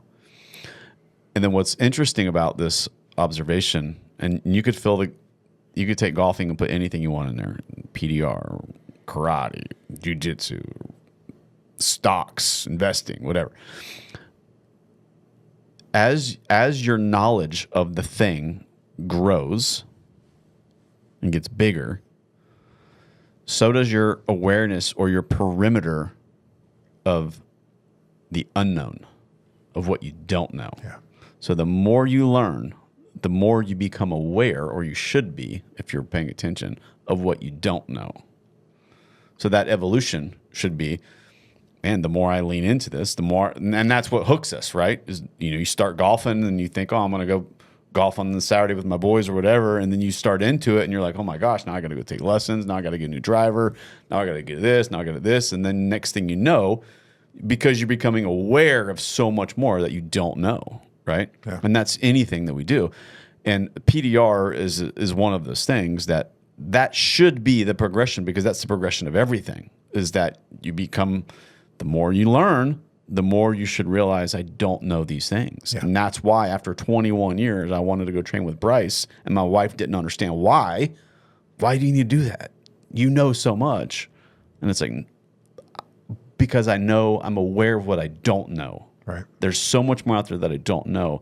And I couldn't explain that to her. And that diagram that I came across afterwards was like the light bulb for me. That's like, this is what I'm trying to relay. That's so hard to relay to the person or your wife who says, I don't understand why you need to go to another shooting class. You do this, or why you need to go train PDR. It's because you're consciously aware of what you don't know. Yeah. Right. And I think we should, if you care about what you're doing in PDR, then you should kind of follow that theme and continue to invest in yourself. Continue that pursuit of, man, there's so much more I don't know. I need to go to a source who knows more than me about this thing, and invest in myself. Yeah. And that's going to take time. It's going to take resources, money, right? It's going to take networking to find it. But like, that's, if you're serious about it, that's what you should do. I mean, that should be the evolution of the thing. Right. Right. So Chris came here and got was aware of what he didn't know, and came and sought your advice and help. How did that go? It was a dumpster fire. Not because of anything other than, Dun, dun, dun. Chris, is there something you're not telling me? no, it was the car. It was the car. I thought we were just talking about progressing. Now, you would have already worked on a car with that gauge metal. I happen to know what car it was. To work on a car with that gauge metal, and I would have maybe thought you could have reverted back and it would have been easy. So there's an interesting dynamic when someone comes to train, right? Like I have 2 goals specifically with when so this was a retail job that I took that we used for the training. So I'm not taking a wrecked car because if they're beginner, yeah, you're going to touch a scrap panel. There's a lot we haven't found out yet. But if you're advanced, There's a lot you don't know. correct. You're seeing what you don't know. So Within the advanced, I'm assuming you're somewhat competency level of PDR thus far, and I can trust you on a customer's vehicle, especially with my guidance. And we're going to work on this car together, and I'm going to watch over your shoulder as we unfold this dent and make sure that we can do it. Because so when they come for training for the advance, usually I have a retail job that we're going to do together. So now I have two goals. One is I have to train this person and knowledge transfer to them and show them and demonstrate this thing. But then I also have to finish this dent and give this customer their car back. And so I like that pressure because it doesn't give us the ability to back out of this dent and not fix it. Like, no is not an option. The whole burn the ships mentality is like, we're fixing this, we're in it together, and we're not done until this thing is back and the customer's the money's in the drawer and the customer's on the road going home. Like, then we can high five and it's all good. But like, there's no out for us, And I like that pressure that we both have to feel through that scenario. And it's reality based. It's reality. Yes. And there's something that happens that you just can't duplicate with a scrap car. And maybe there are other trainers who do it with scrap cars. I'm just saying with mine, how I've done it, I like that it brings that element to it. So yeah, as soon as I book someone for advanced training, then I'm like hunting for what's that job that I can align to be here for them, a customer's paying retail job that we can set up to have as a good candidate that shows all the factors that I'm trying to show for the advanced training. Right? And it really depends on that person, because I've booked really big jobs that were way outside of the guy's skill set who came here, like too advanced. And so I've kind of learned from that. And so now I'm trying to like find that Goldilocks, not too hot, not too cold, but it's just right for the guy who's coming. And so I found the dent, I think, visually, it was this, you want me to go do the whole story? Or just Sure. Okay. So this old Vietnam vet shows up with this 1997 SL 500 that he bought brand new. And he's the only owner of it. He knows everything about this car. Wow. And it's very clean, mostly original paint. But it's been rode hard and put up wet. But this guy, he's half crippled. I mean, he's got Agent Orange effects and really old. And someone backed in his car and left a note saying, "Sorry, I damaged your car." So he's like, "Can you fix it?" And he's like, "I've already been to body shops. They want to replace the whole door. The car's not worth that much, but the car means this much to me." And on and on. And I'm like, first I was like, man, it's just not going to make sense financially for you or me to do this job. It's going to cost you too much. I can't make enough money for it to justify my time. That's when I start going through all that. But then I'm like, I got a training coming up. This will be perfect. And so I'm like, yes, I'll do your car. I gave him a price that was fair, considering that I'm going to use it as a candidate for the training. We bring it in, and it showed up the day before that Chris showed up. And so I hadn't even taken it apart yet. I literally just pulled it in. I was kind of finishing up other jobs. And so Chris gets here. And again, I have two jobs. I want to train Chris. I want to give him all the information that we need to do. I want to, justify his time and the money to come here. But I got to get this car done too. And so there's balancing that. And so he comes in and we talk for probably a couple hours, once he showed up. And we're going through some of my curriculum, and we're going through some theory and just his background and my background, just the necessary stuff. It wasn't just like we're talking about, nonsense. And I'm like, hey man, that car's weight, we need to cover these things. And so at some point it's like, all right, we got to start taking this car apart. And so he just started taking his car apart.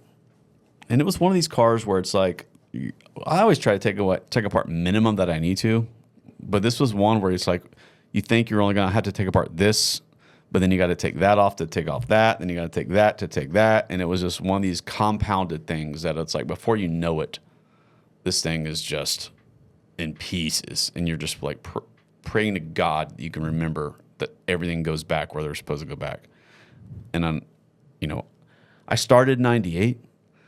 So I vaguely remember the complexity of these cars. I don't think I've ever had a SL 500, a 97 disassembled to the level that I've disassembled that one. Like I didn't do it back then for sure because it was just, and I wasn't fixing those dents back then.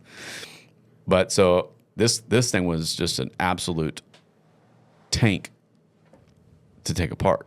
Nothing was easy. Nothing came apart easy. Everything was complex, and you're looking at it like, why they build it this way? Because this is how we engineer these things. Yeah, say it right this time. Mercedes-Benz. It's the best. there is a blessing and a curse to how cars are built nowadays. Cars now are so easy to take apart, from the wiring harnesses to like some of it you hate because they're just built so cheap. But until you run across that, then you're like, oh, okay, yeah, man, I miss, a modern Corolla, a modern Toyota. Because that you're looking at, you're like, well, this is so stupid the way that they put this in here and the way they built this, and this screw was unnecessary, and why they make this check strap like this, and everything is like, And so you're taking this car apart, and it was just one of those. And then we got to the dent. We got it put up on the table, and we're talking about theory and where to start and all these things. We're doing, everything's good. Lateral tension. That panel's not responding to lateral tension. I had two systems on it, and we're just putting every amount of effort into this lateral tension system, and typically you see the dents kind of boom, pop up, and everything is like, oh, we just got to fine tune this and we're done. No, nothing happened with this dent. I'm sure that there was some things happening, some energy transfer in the panel that I just couldn't visually see. For sure that was happening. But there was no visual response to the lateral tension. It was just no big flops. The dent didn't change visually. And the metal was very thick. The metal was just insanely brutal. And you kind of forget, like, oh, yeah, I used to fix these cars every day of my life. This is how I learned. And until you get confronted with that, and it's a healthy reminder of what we've moved to with the modern cars where they're so thin. And so this car was just brutal, like disassembling it and doing the whole dent. No metal was free. Everything came with sweat or blood. Every bit of metal that moved was earned and came with, like, again, sweat loss or blood loss. Like, it was like the hardest. It was like a motorcycle tank. And this dent was very technical and locked up, and it just sucked. We had to really focus. It wasn't one that you could just kind of relax on and like kind of just go through the motions. It was like you're wiping your brow every movement, And so we're getting through the dent, no drama, and it gets. Again, I'm taking the time. Like when we come to a crossroad where like there's a good training moment, then I'm going to stop and I'm going to train you. I'm going to give you the information. This is a good teaching moment. We're going to stop right here. We're going to teach for a minute. It's not just, we got to get the dent fixed. That's not good for him. So like I want to stop, give you the necessary information, teach you the lesson, and go through it and spend the time, make sure you get it before we just continue on. So we did that multiple times. And so then we come in day 3. He was here for 3 days. So day 3, I'm like, okay, man. I said, hey, we're going to have to make choices today. Like, we have to just white knuckle it through this dent. This car has to be delivered by 5 today. He's coming by 5. So at like 2:33, we need to be done with PDR. We need to start thinking about assembly for sure. Because there's a lot of unknowns putting this car back together.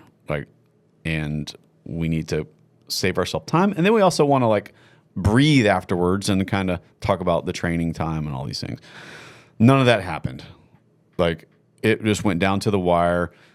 The dent took way longer.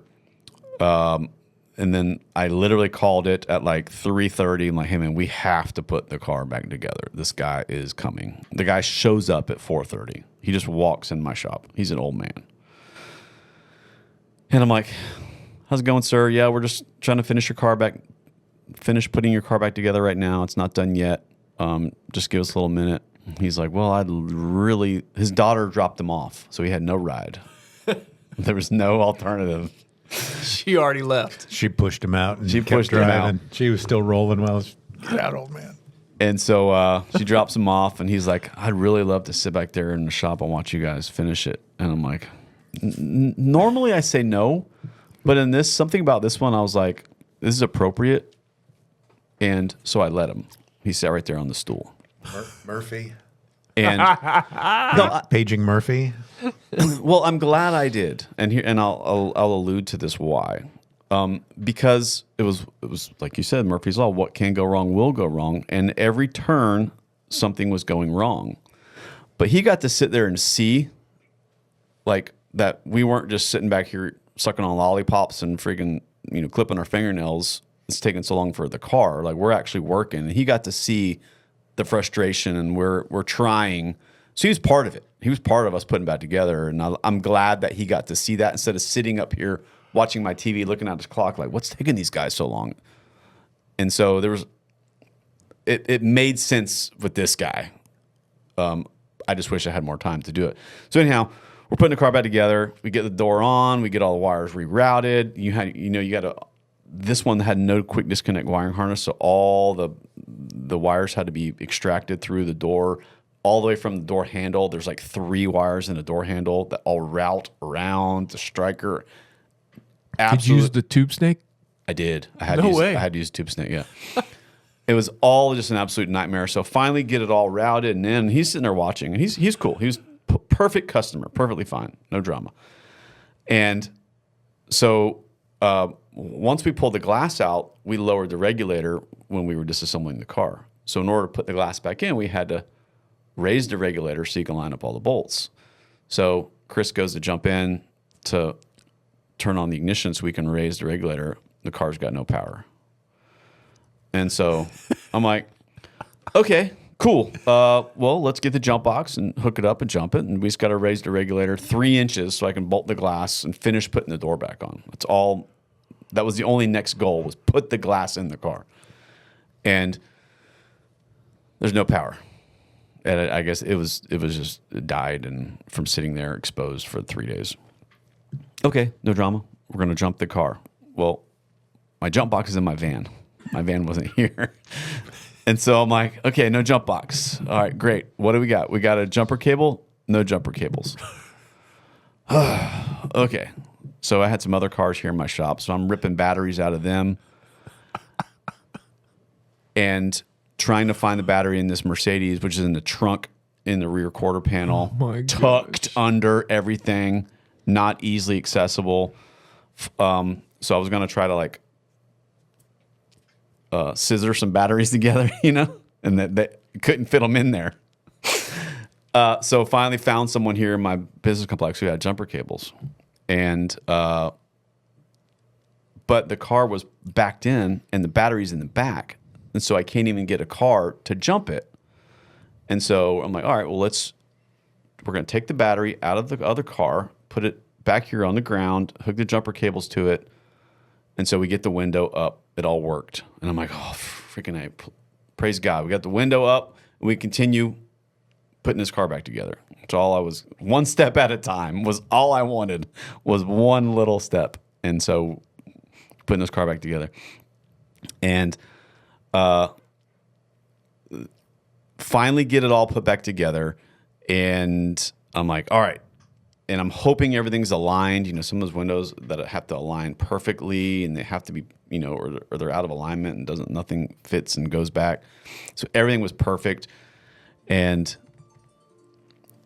finally, we get the car back together, and I'm like, all right, we got to jump this car. Got to jump it. Well, Who's that? I don't know where my phone is. It's in your bag. no big deal. It's all good. Let's hope it's good. So I get the car all put back together. I got jumper cables. And so I'm ready to jump this car. It won't jump off of the battery. So I had to put the other battery back in the other car, start the other car so it's running so that it can charge the Mercedes so it could jump. And again, the car's the wrong direction. So luckily I have the rolling wheels. You can, like the rolling Dollies that you can put underneath the wheels. So I'll put it underneath it. And the customer's sitting here for all of this. And so I spin the car around and get it where I can jump it.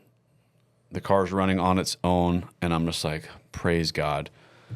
And so the customer's happy. I'm like, do not touch this key. I don't want this thing dying. Like, just leave it alone. Do not accidentally shut the car off. I've done that before, you know. And so finally get it all and move everything out. Take the customer's car outside, leave it running, and customer paid, and customer drives off. He was happy with the PDR. He was amazed. He was blown away. He was almost in tears because his car was damaged and he couldn't see nothing. And again, it was look good. We had to. There was still some texture we didn't do. We just didn't have time to finish the texture, but it was all trying to get the shape as straight as possible. So we get it all done. The customer's out in this car in the parking lot. Me and Chris come in here and we sit down and we're just like, oh my gosh, we're just drinking water. Like, dude, that was intense. That absolutely sucked. Pressure was on. That was the most intense thing. And the customer comes walking back in the shop. I hear, Matt. And I'm like, oh my gosh, please no. Oh, and to keep in mind, this was 3rd of July.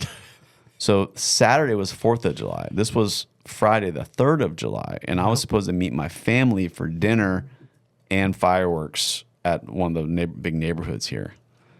And so my phone is just blowing up from my family. Where are you? Why aren't you answering? And I'm just like, through my phone, like, don't even want to look at my phone, right? I'm just getting this car done. So we're in here, and I hear the guy, Matt. And I'm like, oh my gosh, he's not gone. And so I get up, and he's like, hey, I got an airbag light on my dash. And I'm like, oh, easy fix. Yeah, we disconnected your airbag in your door. When we disconnected the wiring harness, it's just throwing a code. I'm sorry, I'm not able to cure that code. It's a 97. I don't have the software to do that. Next time you go to the dealership, I assure you everything is working and hooked up correctly. It just says a light on your dash that needs to be cleared out your next service. He's like, okay, thank you. So he's gone. Why was you say it was a 97 and you couldn't clear it? Is there certain codes that you can't clear? Yeah, I don't have all the software to do that. I mean, I have Aztec, I have ADAS. Do you have the blue driver from Mobile Tech? I wonder if that would have done it. No, I would hope so. So it probably would have. You just don't have. You would have had to have done a full ADAS scan and get a remote technician to do it. Yes. Yeah. Yes. So anyhow, he's gone. You might want to get that blue driver, Mobile Tech RX. But yeah, then me and Chris could finally kind of converse about the time. But the point is that was real world stuff. Like, that was just everything. And everything went wrong, just like it does in reality. Everything went wrong. Well, I don't say everything went wrong, but nothing was easy. Like, it was all. You had to have resilience to do that job. Yeah. Like, there was no, like, It was a character builder. That's a good thing. And so he's like, I'm like, dude, this is a normal Friday for me. Like, this is I normally get myself in these predicaments, like, pretty common. And so even just from committing to the dent, committing to doing that dent, and so many people, like, when they may even see the disassembly or see the dent, and there were so many places to give up and just say, hey man, I'm walking from this. I don't want to do this, and I'm like, dude, Failure's not an option. We're going to do this dent. I'm getting paid on this job 100% for sure. And there was a lot of lessons that were learned for him and for me on that job. But it was real world stuff. I mean, it was a real world job. The job came out fantastic. Customer was happy. Everything was good. I talked to him last week. Everything's good with his airbag. It's all cleared. No drama there. So, but yeah, it was. I don't know if it was the type of advanced training he was looking for, but it was the type of advanced training he got. Because it's more than just dents. It's like, it's the situation. Like, how do you, when you're confronted with the problem, do you find a solution to the problem, or do you just back off from the problem, right? And I think there's a certain mindset shift that you have to have that just says no. And I think he got a really good understanding of what it takes to do that type of dent repair, right? It takes that mental commitment, that mental fortitude, the decision that I'm doing this. I'm not turning around.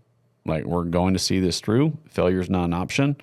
The mental fortitude to just commit to doing it and not letting the problem, not letting the obstacle stop you, but finding a way through that obstacle or over that obstacle or around that obstacle to see it done on the other end. And that is the case with most big dents repair, right? Is like, there's always it's just problem solving. That's the easiest thing I can say is big dent repair is it's just problem solving. We do it by bending metal back, but 100% of it is problem solving. And you have to be good and committed to that. Did you get any feedback from him yet? Yeah, I talked to him 2 days ago. And I like to give people like a week after the training to kind of get some AAR, after action report, and just kind of, hey, how did it go? What do you think? Because we were both in a whirlwind. Like, I went that night, met them at the fireworks, and they had a blanket all laid out in the grass.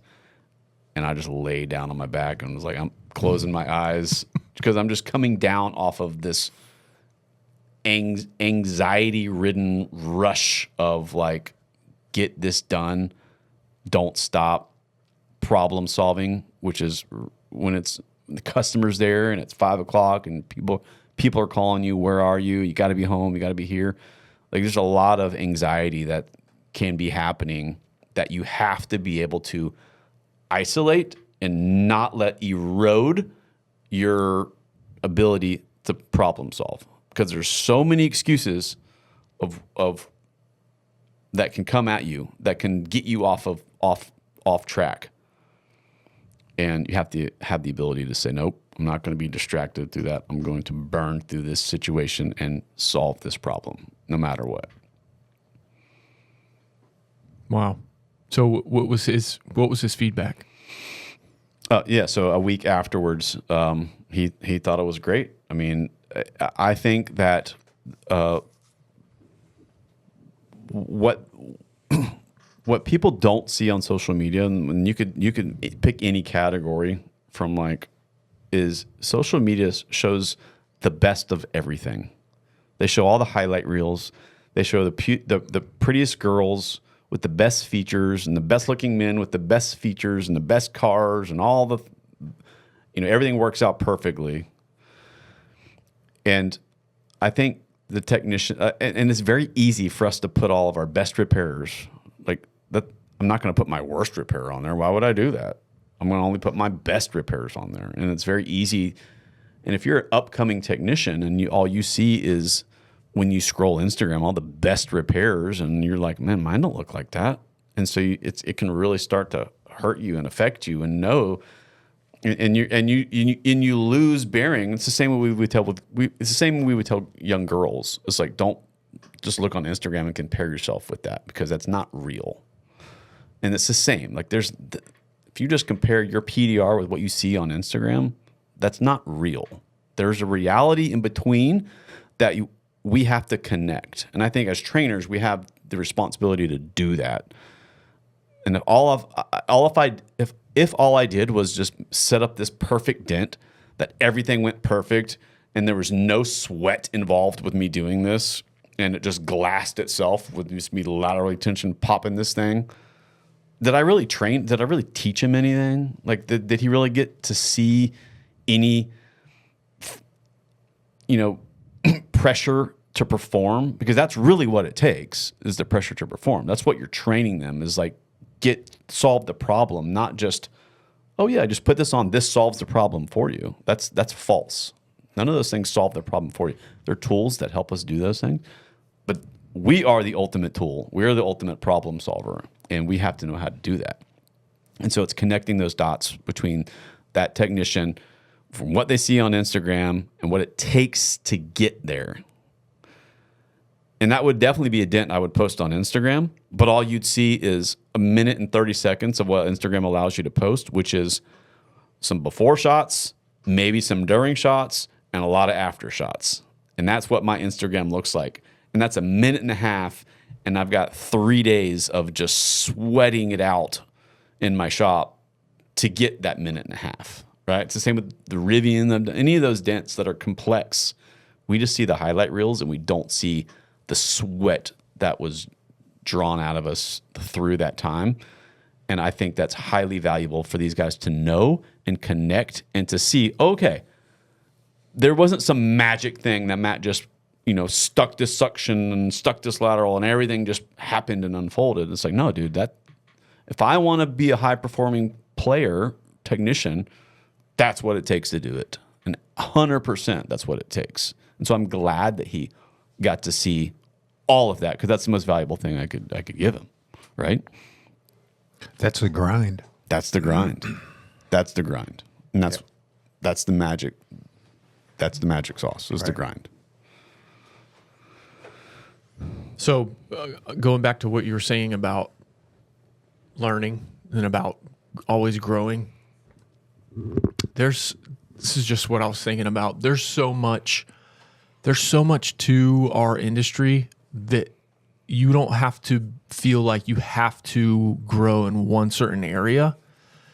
I feel like there's so much to it that, if you don't feel like going to train with Bryce Kelly right now, and you're more like curious about graphic design, learn that. So like, don't feel like you have to go into one certain niche of it. Like, there's so much to learn and get good at.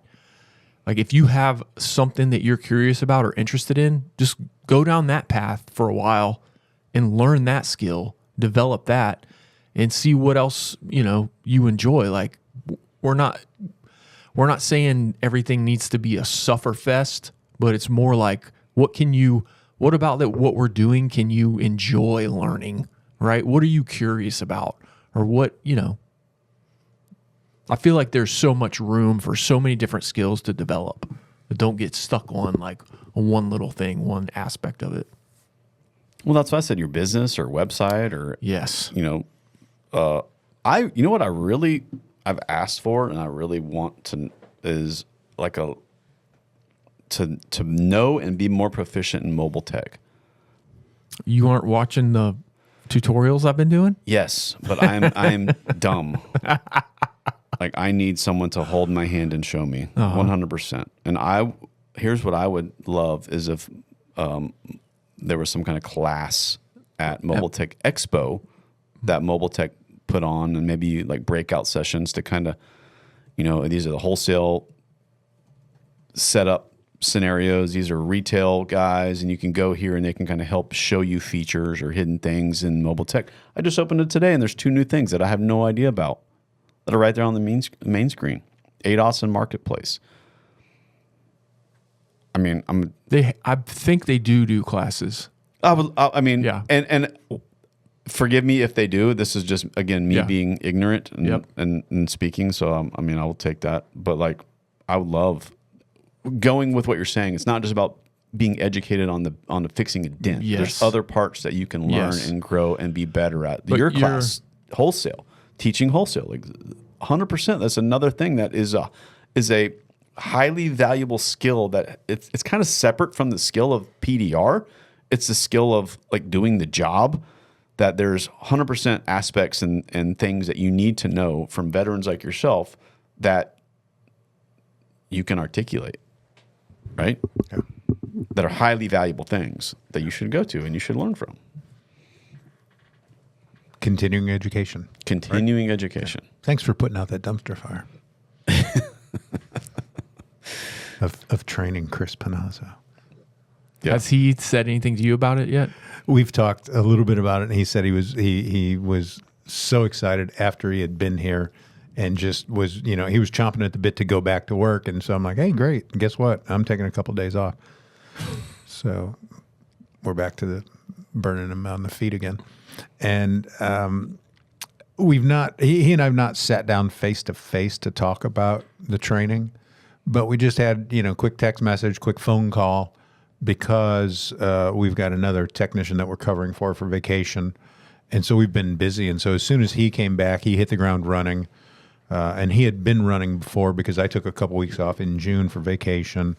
And so, we just collectively, both of us have been busy. I finally kind of hit a little bit of a wall last week and slowed down just a touch, and into the first part of this week, where even my mind was like, this is weird. And then sure enough, yesterday afternoon, here I am in Florida, and my phone blows up, right? So just wait a minute, and it was head trash that I thought I was losing all my business, right? But even after all this time, I still have those fears once in a while, and I was like, God, this is a little slow. This is a little weird. Now, I'm sorry, my phone just went off, but that was an alarm I have set for a medicine that I take in the evening. But You need to take it? no, not right now. I'll do it later. You better remember. I'll try. You don't have the alarm anymore. These things, well, we're not sure. I don't know what Siri's doing over there. If you with die the alarm. because of us in this dumb podcast, we're going to be pissed at you. Did $50 ever kill anybody? Is it morphine? No, it's not. Oh, No. But anyway, yeah, so Chris and I talked, and he was super excited to have been and to have had that time, your time, and to have put forth that effort. And I think just that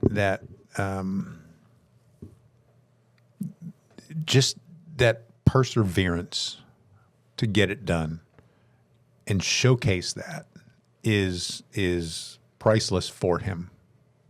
That we can do this. But it's gonna take every ounce of sweat we have with every push on this heavy gauge steel door, right? On that one. Yeah. Still steel on that one. But that perseverance is what pays off, right? And that's what you ultimately have to show when the car leaves with the airbag light on. And I don't want to disclose some of the personal conversation we had, because there's some These things happen. private stuff that we shared in there as far as the training goes. But I would say there were many times where he was like, dude, I probably would have gave up here. And seeing you not give up, and having talked to him afterwards, I'm like, what is the main takeaway? And he's like, yeah, I think I'm gonna slow down a little bit and not be so eager to get in some of the big dents. And that's good, meaning because you know what it takes to do some of that stuff. And so it's like, don't rush into that stuff.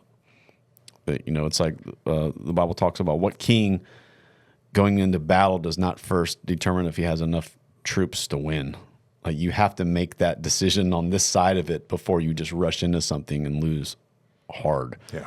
And so it's wisdom that can tell you, hey man, I'm not ready for that, and I can slow down and not just jump into that, because they've seen what it takes to do it. And again, I'm not saying Chris, but some people might not want that heat. It's like, dude, and that's fine. Big dents isn't for everybody. A lot of guys like the wholesale stuff, and that's just home by 2, done, easy day, or the hail. Home by 2. What's he talking about? Is it normally noon for you? What is a normal? If you're up at I don't go to work before noon. I've seen more pictures of him at work so early that it's blackout still. I don't think I've seen anybody else pictures of anybody else at work when it's still dark out. I start, and especially this time of year, it's very hot, right? It's hot here. It's hot in Phoenix. I start very early this time of year, generally, because I can as well, right? I've got that relationship with accounts where I can get into, and so we allude back to this, amazing Lexus dealer, but I can get into that dealership at 5:30, right? I can get into my buddy's Mercedes dealer that I'm covering for at 6. And I know the little secret in, you just learn, right, over time, because you're at that, you have that relationship and you're at that account that often, that frequently, and or somebody says to you, you can start here early. Here's the light switch. Here's the way in. This is the personnel door that everybody comes in to start the day, that the first guy that unlocks the gate, right? And you learn those things over time, right? And so, yeah, I do. I get cranking early. Now, that being said, here the last few days, it's not been quite as early. But generally, this time of year, with it being as hot as it is, I get going super early. But unfortunately, I never seem to finish early. And again, very fortunate, though, that way where the phone keeps going, I don't say no. I keep going and grind, right, and get it. And not leave that stone unturned or leave it for tomorrow and chance that I don't get it done. Let's try and get everything as much as I can get done today. And there's always days, there's carryover and things that happen. And I've got kids and there's commitments, right, and practice and all kinds of things. So it's not always, my schedule, none of ours is completely, 100% 9 to 5 perfect ever, right? I mean, it just doesn't exist. That's not life. So having gone through what you went through with the surgery and the hail at the same time, on the other side of that, are there any big lessons that you feel like you learned? Any new lessons? This episode is sponsored by Black Plague PDR Tools. Black Plague dent and crease tabs are some of the most high-performing tabs on the planet. They are always part of our daily toolkit. They hook up and deliver superior results. Also, if you want to repair stretched oil can dents, check out the SB4 Shrinky Box. I have been using this thing for about a year now, and it is an essential part of my toolkit to help me fix stretched damage. It comes with everything you need in one box, and it's super easy to use. Get all things Black Plague PDR at deadrattabs.com, or better yet, come see Keith in his booth at Mobile Tech Expo this year in January in Orlando. Support innovation, support Black Plague PDR Tools. Still wrangling spreadsheets and scribbling estimates by hand? Say no more. Mobile Tech RX gives you everything in one slick app. Estimates, job tracking, QuickBooks integration, and more. It's built to help recon pros work smarter, ditch the admin grind, and get paid faster. Start your 5-day free trial at mobiletechrx.com. This episode is brought to you by PDR Expo, the premier event dedicated entirely to the paintless dent repair industry.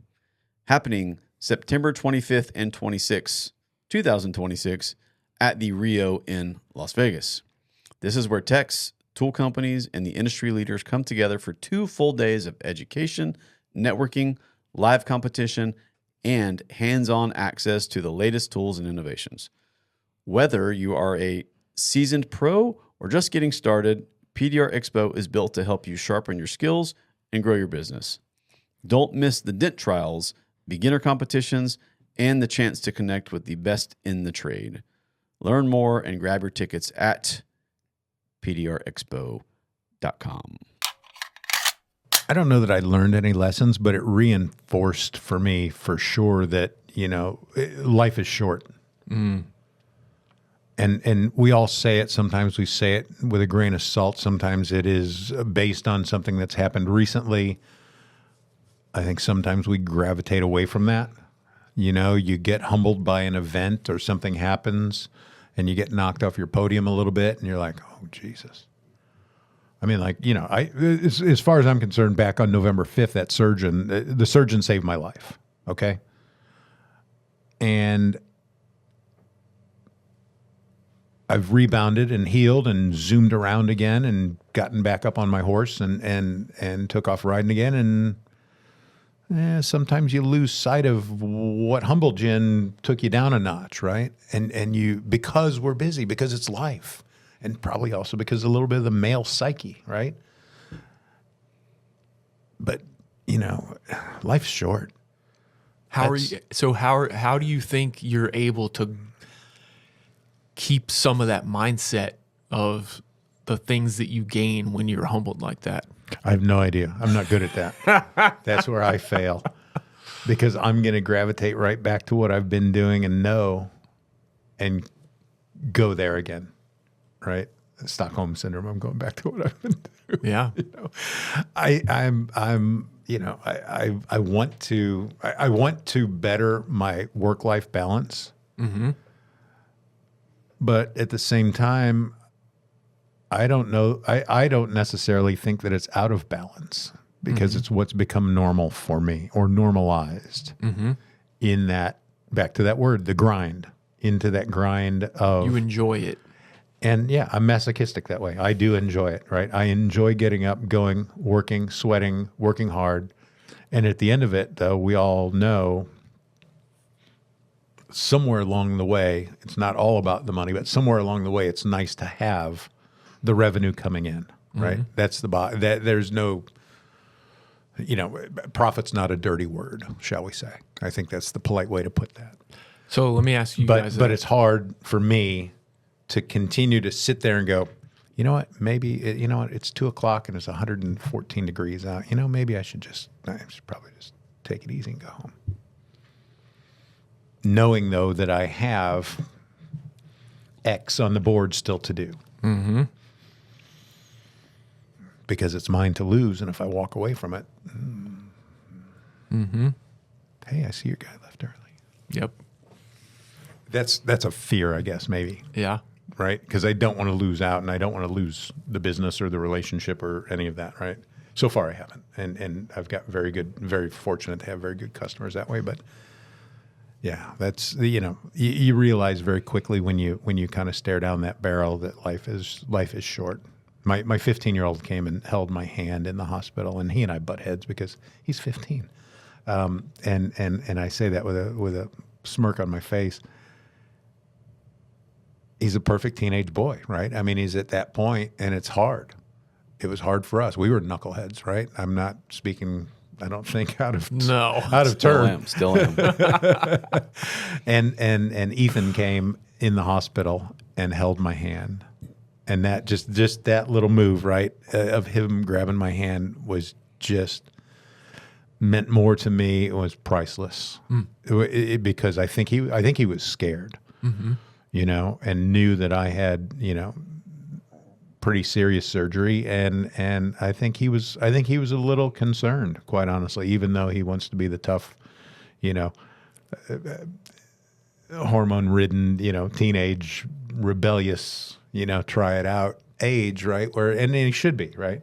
That's the age where they try the patience of the parent. But him holding my hand in the hospital when he did that really. I don't even have words for it, right? But you realize how short and how fast life goes.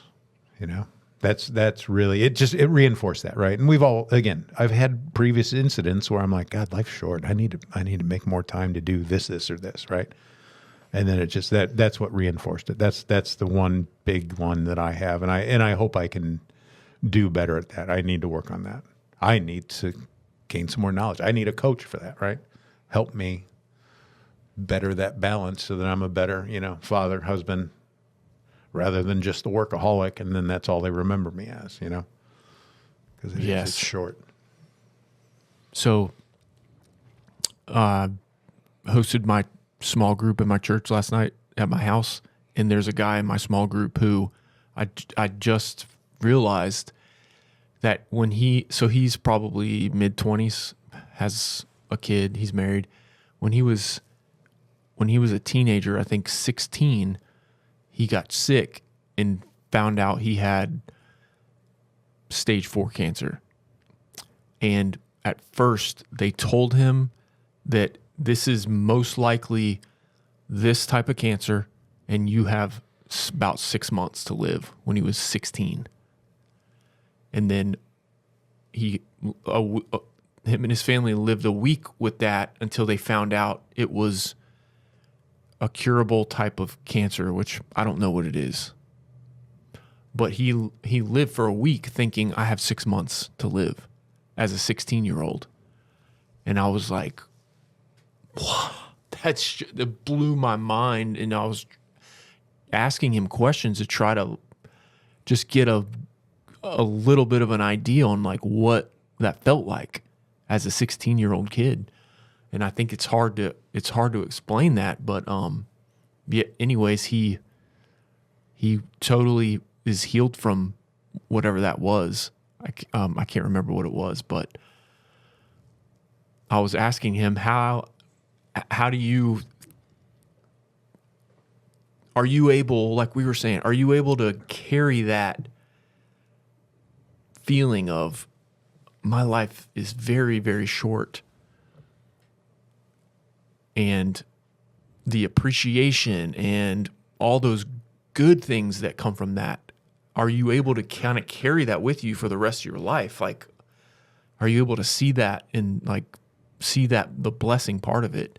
And I think he did. Like I kind of do notice like, man, he is, even whenever him and his family are dealing with tough things, he does seem like he has a really good attitude about things all the time. And so this guy does seem like he's able to kind of take what he learned from that, and it's made his life better in a lot of ways.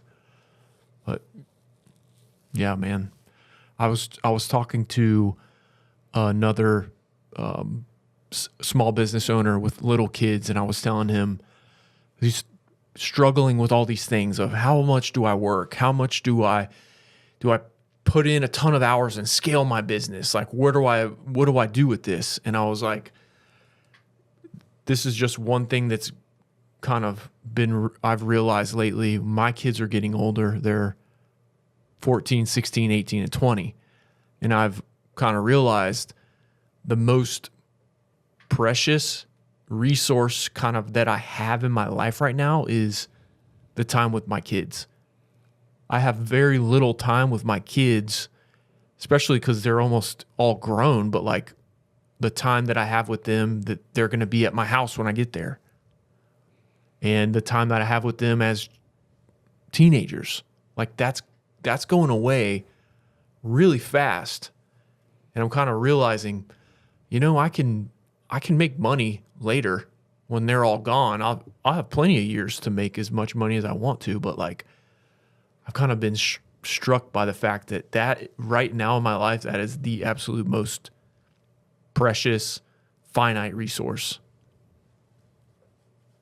Y'all ever think about that? True. I would offer a different perspective. Mine would say you also have the influence in showing them what it takes to do X, whether it's be a dad or have a healthy relationship with your wife or provide for your family.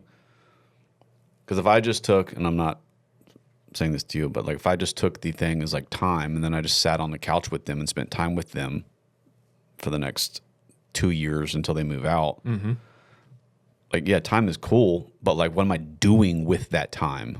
Like, I would say, yes, time, but time to be influencing them and guiding them in the right way that you think that you need to raise them. I think parent is a term that we've taken as a noun, and parent is meant to be a verb. Many people just they think that because they had sex and had a kid that they become a parent, and in one way you did, but that doesn't mean you're a parent, because parenting is a verb. It means action. It's what you do.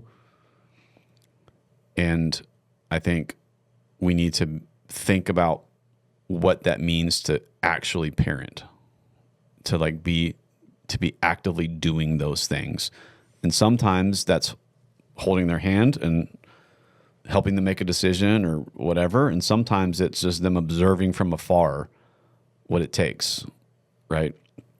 And so, I do think time is the thing, but I think it's what you do in that time that is as important as the time, or probably more important than the time.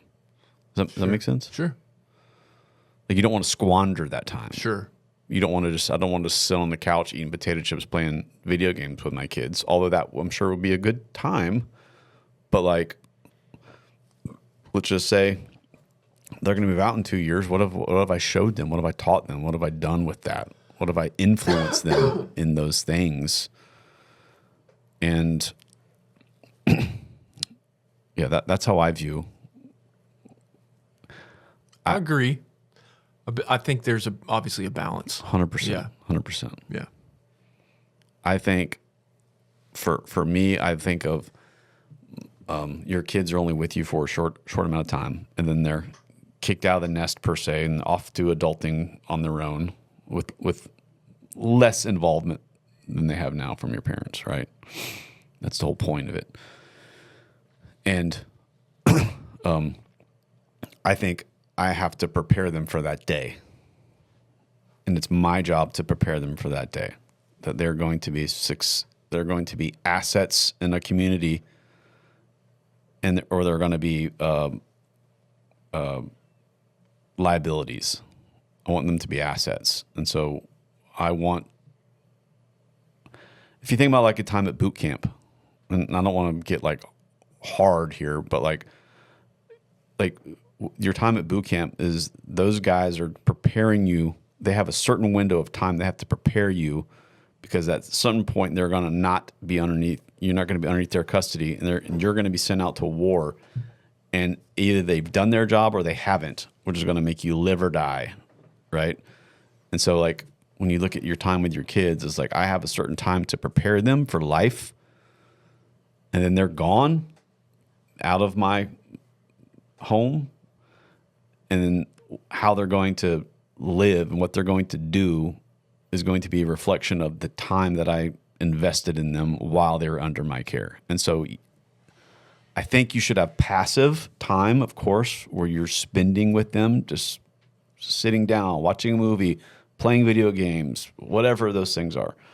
But I also think you need to have active time that you're instilling in them and showing them. And that can be just by demonstrating, dude, my dad got up at 5 a.m. and went to work every day and worked till 5, 6 o'clock, and came home and mowed the grass. And then he was like, that's what it takes, right? So it's quality. You want to see them, you want them to see you grind for the example to do that. But then you also don't want them to think, my dad liked work better than he liked me. So yeah, there's a balance. There's definitely a balance, and I think that's kind of. I mean, I would say that's implied in what I'm trying to say. Is like you're not like, no, I'm not here because I despise my family and I find my joy in sitting in my shop bending metal back. Like, that's not it. I find my joy in my family, but I also know it's my responsibility as a sole provider of my home to do what I need to do to provide for my family. And that takes effort. That takes grind. Just like we talked about with Chris, this is what it's going to take for you to do this dent. It takes a certain amount of X. Well, it takes a certain amount of X to be successful in life, right? And this is what it takes. At a certain point, you're going to have a wife and you're going to have kids, and you're going to have to grind. And you're going to fall back on the example that your dad showed you on what it takes to do it. Like, oh, man, that's what my dad did. That's what I got to do. So that's how I view it. Yeah. You can see that. I mean, even with you work a lot, but your family is constantly coming here to hang out, and they're part of your business in different ways. So no, I get what you're saying. And I'm very fortunate in that. And that's not and I know that that's not the same for everybody, and not everyone has the ability to take their kids with them to work or to hand that off. Whatever your profession is, PDR or whatever you're in, doctor, you can't just bring your kids and let them hang out with you all day. I'm very fortunate into that, and that's the life that that's been given me, and I've curated to be able to do that. I've built the life that I want around my family, and I'm very, very thankful for that. I watched my son fix that Ultima. There's an Ultima out there that has like a Dent Wizard 4-star dent in it, in the quarter panel, the one that they hit on the bottom edge where the bumper is. And I said, "Hey, Deacon, you're fixing this." And he, without even hesitation, was like, "Okay." And I was expecting a little like floundering, like, but he's like, "Okay." Get out there and do it. And he just did it. And I mean, I gave him a couple pointers, like a couple, and he just went through it. Then my other son was sitting here he was here working. He's learning PDR still, and I put him on a hood, an aluminum Ultima hood, and I'm watching him, and he's doing better than the beginner guys that I have come here, and he's just nailing. I can tell he can see everything, and and I was just super impressed. But that's the life that I've built and I've given them, and so I don't take that for granted. Right. My wife gets to be here, my sons get to be technicians, and that's great. Happy birthday, Kelly. Yeah, she had a birthday. And I missed it. 14th. Dang it, Dave. I try to keep all the balls in the air, and every once in a while one gets away from me. She heard you were coming, and she's like, "He's the most interesting of all your podcasts." She listens to all of them, but I think she likes yours the best. Thank you. Wow. Thank you very much. Yeah. Big compliment right there. You got big shoes to fill the remainder of this one. Holy mackerel. I got a question for y'all. Okay. If we're talking about your ideal work day, okay? So whatever your number is, right? We probably all have a number that we like to hit. Okay? Let's just say you're going to hit that number no matter what this day looks like. All right? What is your ideal time that you're getting up in the morning, getting to work, staying at work, and leaving work? This is just what you enjoy. So you're going to hit your number. You're not going to have to worry about any kind of fallout from it. I'm just trying to see what would your ideal work day look like from an enjoyability standpoint. You're going to hit your number. Who wants to go first? This is second nature to me, fixing the damage, right? Mm-hmm. And yes, we all still learn, but it's second nature, okay? Let's be honest, okay? I don't think I'm going to flip the question. If you won the lottery tomorrow, would you still go to work on Monday? Not this Monday, no. Why not? I would have to have some other work that I'd be doing.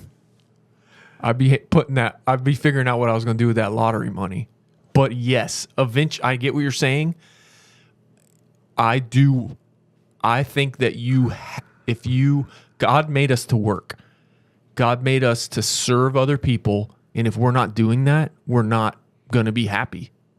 Plain and simple. So yes, I would work. I dig so much what we do. Yes. I really still, after this amount of time, love undenting. Playing that game of figuring out. It is very gratifying. That process of how do I undo what got done, right? What's my procedure to fix this puzzle, right? Solve this problem, right? We're solving for X. Remember those? Unfortunately. Equations? I don't know that I would change my routine. You like to get up early. You see what I'm saying? And you like to work late. And there's something very gratifying about this. There are days because we are in the position we're in, right? We are the owner. Yep. If I need to, and when the time comes, I need time off. I need to do this. I need, my 15-year-old is taking driving lessons. He's got his permit.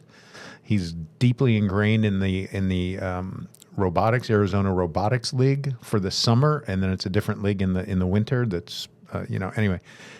And he needs to be somewhere. I'm in a position I can take and get him there. So is my wife. I am the sole provider, right? Collectively, we're a great team, all of us as a family. And so I'm in a position where, I don't have to get up at 4:30 or 5. I enjoy it. And what I really like about starting early in the day is I get stuff done before the phone starts ringing, right? It's like that old military commercial, right? In the Army, right? We get more done before 9 a.m. than most people do all day, right? It doesn't change me. It's not going to change my routine just because I'm going to hit that number by 10 a.m., 8 a.m., 5 p.m., 3 p.m. I'm still going to go through and do the work that needs to be done to the best of my ability for the full day, because that's also how I was raised. And I don't want to say that I don't want to finish working and go home, and that I don't want to be at home. That's not what I'm saying. Mm-hmm. But it's not changing my routine and my desire to do my job. And if you want to go down that road, to help others, right? Helping our customers, right? I think that's what it's tied to. It may very well be. Because I've never thought about it like that. Your sense of work is, it's not tied to a number and go home. It's tied to, what do my customers need? Right. I'm going to take care of them. Yeah. When they're taken care of, I feel good. Then I can I go rest. home. Yeah. So I'd go to work Monday if I won the lottery, by the way. This Monday? Yeah. You wouldn't figure out what you would do with the money first? I'd work on that. That would come. Okay. I still have appointments scheduled for Monday. I got to go take care of the customers, right? But the lottery money's not. Nobody else is going to be able to claim it. It's still going to be mine. But it's not. It's not changing my outlook or view. Yeah. But isn't that? I feel like that is so. That's very cool. That's a really cool place to be, where you get so much joy and gratification around serving others. That's in its simplest form. And I just think about, when y'all listen to all of us talk about. My pleasure. Yeah. Back to Chick-fil-A, right? And the guy getting coached. But if you're listening to this podcast and you're hearing us talk about this, this industry that we're in, maybe you're in it or not, but we all really enjoy what we're doing. We really do. I would say there's another box that you're checking besides the financial box. Yes. There's something else that you're checking. And that is it. That's what you're talking about. And whether or not it's providing a service or figuring out the puzzle or solving the problem, and I think that is characteristic of the great ones, or what makes you great, is not looking at it through the lens of the money. And maybe I'm the minority on this, but that's my take, is and we're talking about Bryce. If you look at why does he jump on those, grenades to do that? It's because it's not the money doesn't do it, because if there was money, there's other ways to make money that are easier. The water follows the path of least resistance. He's gonna go where it's easier money. Why do we just pick hard stuff? It's because there's another box that's being checked that's not the money. Right. He gets paid personally by solving that problem. Money is a byproduct of him fixing the dent. The money is irrelevant to the equation. I checked this box. I solved this puzzle. I accomplished this goal. I solved this problem for this person. And that's what makes him do a repair. It's never the money, because you're not going to make the money in the beginning getting to the point where you need to be able to do that kind of repair. No one's going to pay you adequately to do that. You've got to build the name for yourself, like painting a Mona Lisa.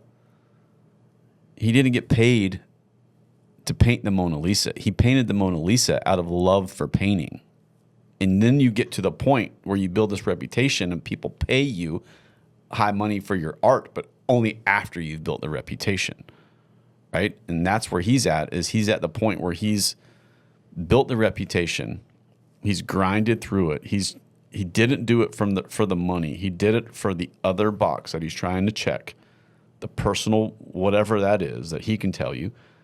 And now he's getting paid Mona Lisa prices. He's getting paid artistic prices for these things because he's already shown that he's not doing it for the money. And again, that's one aspect of it, I think. I mean, there could be other boxes of just like serving my customer. I mean, I don't want to just glamorize that. I think that's all tied together. It's all tied together. Yeah. There's other things, but like, I think there is more things that are valuable besides money, and it's very easy to just look through the lens of everything I do is through the dollar, and like, you got to get some money. Of course, right. Of course. I mean, the world operates for money. Money doesn't not bad. Get Marcio here if we don't have money. Like, you know what I mean? Like it's gotta. But something else kind of fuels that, and the money becomes the byproduct of the other things. Is what I'm getting. Yeah.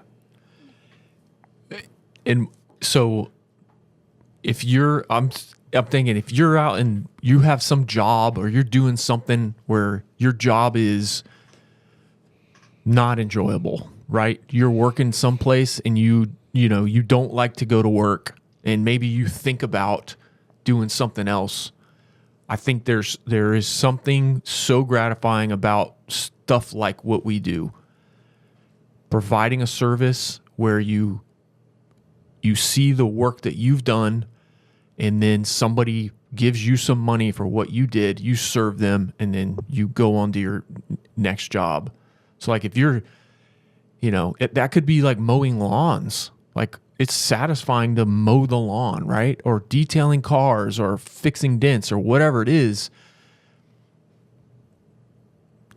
Going out and doing your own business to where you had to find the customer or you had to link up with this person, and they're going to pay you and you do the service for them and they give you money. Like there's something very gratifying about that, where I think it's very common in our circles, in our industry, and a lot of industries of people who have their own business. Maybe it's a one-man business, it's a couple small or whatever, where we really enjoy what we do to where it's really becomes not even about the money anymore. It's like we just enjoy doing this.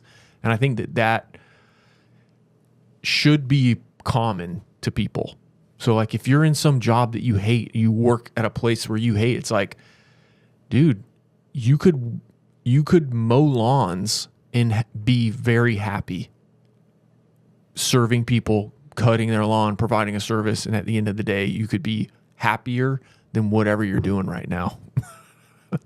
I just think that's so cool. I would think teachers or medical personnel would probably have a lot to say on this. I mean, those would be hugely gratifying jobs that are not necessarily money drivers. Maybe not. But you know what I'm saying? Like there's other elements of that could be stronger than the money, like seeing a kid learn something or move on or be successful as far as like in their education, or seeing the patient surgery go well and they came in, bent over, and they come out. Save someone's life. Summed out. Like that's got to Big Dent be. Dave gets to live. Yeah, that's got to be like the elements to those jobs that would be huge drivers. Any job can be very gratifying. Of course. I'm just saying, you're stuck in one that you hate. Find something that you enjoy, man. Life's too short. I do something where you legitimately want to get up at 5:30 in the morning and want to work late. That's You're incredible. Late. You're late. My kids have chores and they have to rotate dishes, Oh yeah. and they get very defensive about the whole dishes thing. We have 4 kids and there's 4 rotations, and it's usually drama. Oh yeah. It's never easy. So sometimes I know about this. I enjoy doing dishes. I don't mind it at all. Like it's a little bit therapeutic for me. I was a dishwasher like when I was like 19. I did it for a job and Where at? Cypress Village retirement home. Oh. And so maybe there's an element of like, I don't know, but I don't mind doing it. And so sometimes like if I get home tonight and they're doing dishes, I might just go help them. And they get, you can't help. You can't help him. You didn't help me.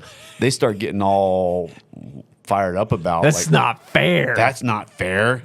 And I'm like, I want to do it. I'm not doing it because of him. Like I just want to do it. And so, but yeah, there's an element like that you get joy or therapy, and that's the other thing. Like PDR, I believe it is therapeutic.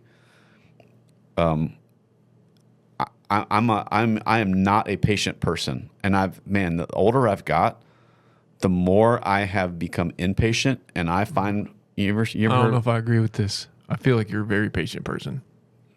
dude, I can crash out quick. Like I found myself like more able to crash out. You know what crashing out is? Ask your 15-year-old. Is that after morphine? No. No. It's When you're trying to put up a ceiling fan, you can't do it, and you start Freak getting out. mad and throw everything. Have a fit. Have a fit. You don't do that. No, You're Matt Boyette. You don't do that. I'm very impatient, and I found myself with the ability, a very high capacity to crash out quick on some things. But when I'm doing a dent, that doesn't exist. I can be very patient and no crash out. So then you exhaust your patience at your job, and then you don't have any other patience afterwards. Give us an example of your a recent crash out. Dude, just moving a fan around my shop and there's cords wrapped up. Like I just want to throw the fan. Like, you know. They make cordless fans, man. Then I'd have to charge all the batteries. Oh, I'd no. crash out about that. It doesn't. poor thing. It doesn't make sense. You're trying to make sense of something that doesn't make. It's illogical. You can crash out about anything. First world problems over here. Got to charge the damn batteries from cordless fan. I got an idea. Okay. I'll go in halvesies with you. All right. We'll get him the big ass fan like they got in Costco. That's a great Get idea. that thing just whipping, Dude. and then all of his papers will go flying everywhere, and he'll crash out. That's over such a them good idea. instead. And it doesn't make hardly any noise. Dude, those things are sweet. Yeah. That's a good idea. I like that. I'm the idea guy. Those things are very expensive. We I know. should just That's get why I them. said halvesies. We should just do get I them can't AC. afford one. I can afford a half of one. We should just do AC. Yeah. The AC on my truck just went out, Dave. No way. Yes. On the Jax, 4Runner. On the 4Runner? Yeah. Get out. I'm telling you. It's a big problem In Florida. in Florida. So July. tomorrow I got it. It's a big problem in Phoenix. Pavel's coming tomorrow to fix it. Oh, thank God. Mobile Mobile AC. bro. Mobile mechanic. Yeah. Dude, What a cool business that is. There's not much to an air conditioning system. What's wrong with it? Do you know? Other than it doesn't work. Well, it started going when I would turn it on, and then it would stop blowing cold. And then I'd turn it back on, and it would go for a while. Okay. Yeah. So I told that to Pavel. He says he knows what it is. Right. Yeah. I like your diagnosis description. That's great. It's a good Are you sure it was representation. like that and it wasn't? That was what it was like. It was scary. It's frightening. Yeah. So it's your it's your shtuck that runs the condenser, right? It's the shtuck, yes. Yeah, the shtuck. It's the condenser that runs from the belt that's Stuck in the hooky. freezing up. Yeah. Should have got a '97 Mercedes. They run forever. Yeah, obviously. Oh, man. It's apart from the airbag light. Well, I'm glad we got through our initial story because we're almost 3 hours into it. Good. Yeah. Damn you, Chris. That's great. So, how's your business going now? I think it's fantastic, but that's, I know it's fantastic. I'm very fortunate and blessed, and business is rocking and rolling. Apart from my slow days last week, and I had my head trash going, oh my God, the sky's falling. But yeah, it's good. Yeah. So on days like that where you are not busy, are there any things that you do to work on your business, or did you have just other things going on? I had other things going, and so it was fine, right? I mean, it's nice to have that little break. And so then I was home by, 2 or 3 a couple of days last week, believe that or not. And generally I'm not. So it was nice. And I've been a little tired. A lot of people know, and we can go down the road or not if you want, but I'm undergoing chemotherapy. And so there's some fatigue that goes with that. That's one of the side effects I have. And if that's my worst side effect, I'm in good shape, right? So it was nice actually to have a little break, but I don't fret. I don't really, I didn't go completely off the deep end thinking, oh my God, I have to now go out and solicit and grab another couple of accounts.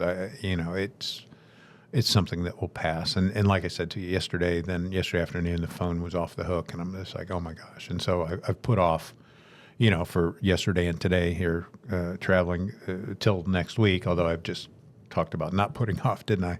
And you want to stay and work and get everything done. But then next week I'm full and into the week after. So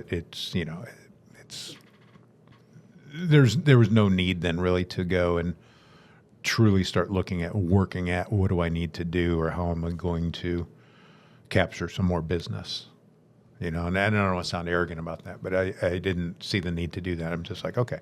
And I'm also in the middle of changing out vehicles. I've purchased a new work van. And so, I've got the opportunity then I can put some shelving units in the new van, right, and prepare to change when I get everything dialed in, and then get the new van up and running, and then de-letter my old one, right? What'd you buy? What I'm going to do with that. I bought a Ford Transit. The big one? The big one, yeah, the full-size Transit. From what?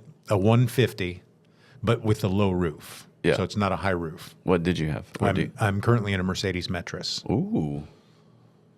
Really? Really. And so the Transit's much larger than the Metris, right? But Mercedes is no longer exporting that vehicle to this country. They're still manufacturing it in Europe, but they're not exporting the Metris, or what's called the Vito in Europe, to America. So I'm unable to replace the vehicle with the same size, and it's an ideal size, the Metris, and I'll tell you why. Because I think so too. I think it's one of the really good. Yeah. It's I think some of the small ones like that Transit Connect or the NV, or those things are a little too small, in my opinion. I know there are a lot of guys that operate out of them, and that's fine. The Metris is big enough to carry pretty much everything I need for any contingency, but small enough still to fit into a customer's parking garage. Yeah. That's the neat thing. And I think that Transit, even though it's the low roof, I think that Transit roof line is going to be higher than a lot of parking garage entrances. And so because and again, most of what I do is volume wholesale business, but I do some retail. I just said doo-doo. I do retail and those referrals from my body shops. And so we have condo buildings, right, that have underground parking. We've got big condo buildings in Scottsdale and Phoenix, and like any big city, you've got those types of structures, and the parking garage is underground. So, and some of it's above ground too, right? You get the call from the doctor, and they're in the parking garage of the medical facility. But I'm a little concerned about the roof height on the new van. But that's why I really, for so long, had been in that Metris and really appreciated the size of it.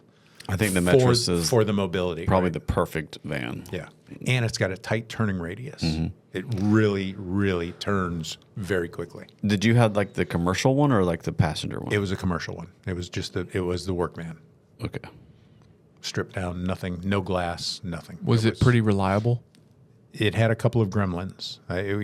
Like anything, right? I mean, you disconnect a door, and all of a sudden the airbag light, right? I mean, mechanically, it's done me very well. I've probably driven that thing for 8 or 9 years now, and it's done pretty well. There have been a couple of instances, and I've put some money into it service-wise, You've got an air conditioner, right? I do. Toyotas never break. Well, Yeah, right. You know,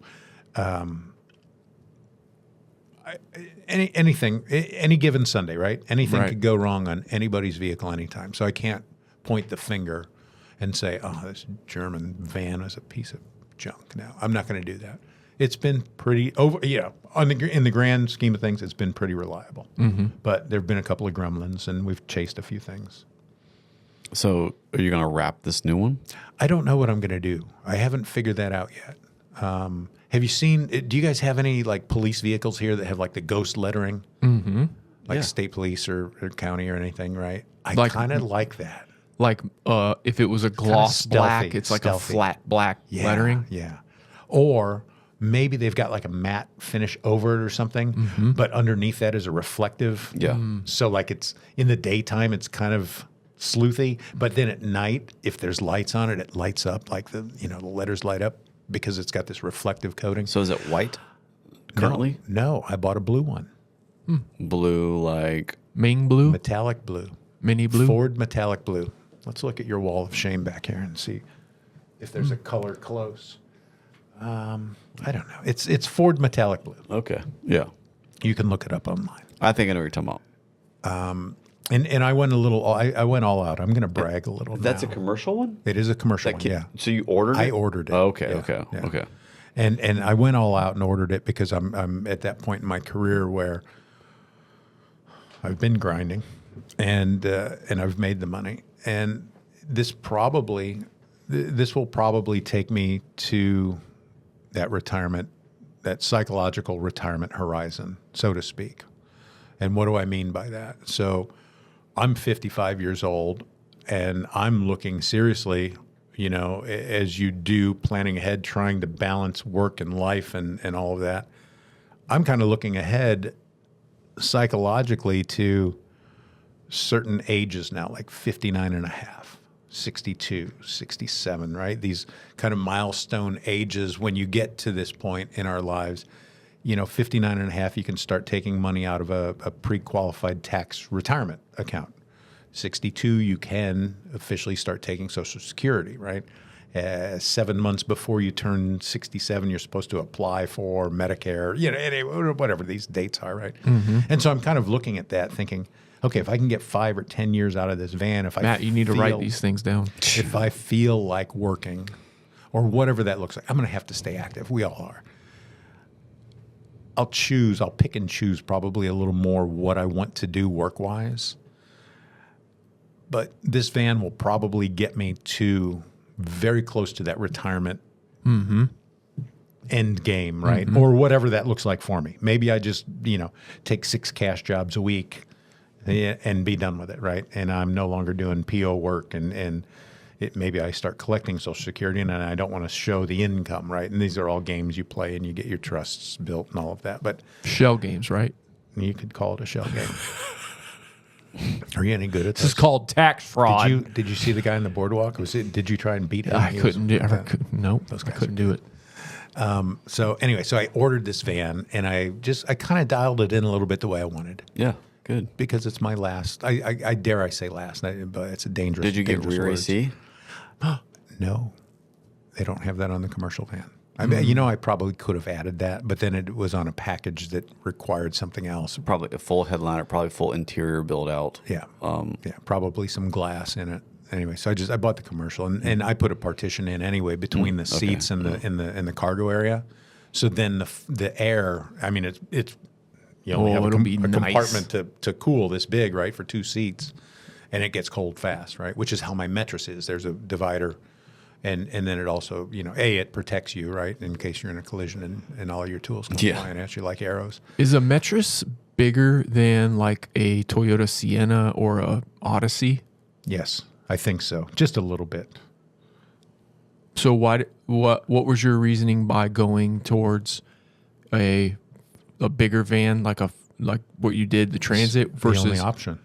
Well, why not one of the other minivans? Like a Sienna. They don't make those Well, I commercial. wouldn't. Yeah, I'm not. Okay. I'm not. You gonna, didn't wanna- I don't want to tear out the interior of a minivan, and I'm not going to Yeah. go in a minivan. This is a full van. This is a full. Yeah.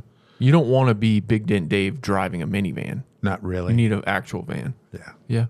It's much more manly. Yeah.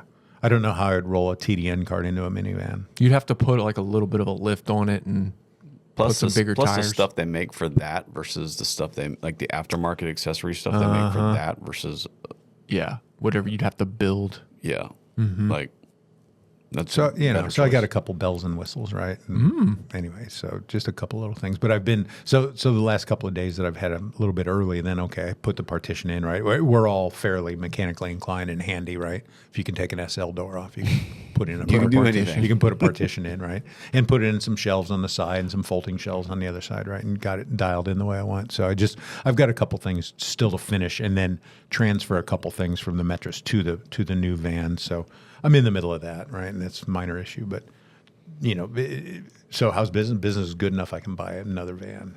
How about that?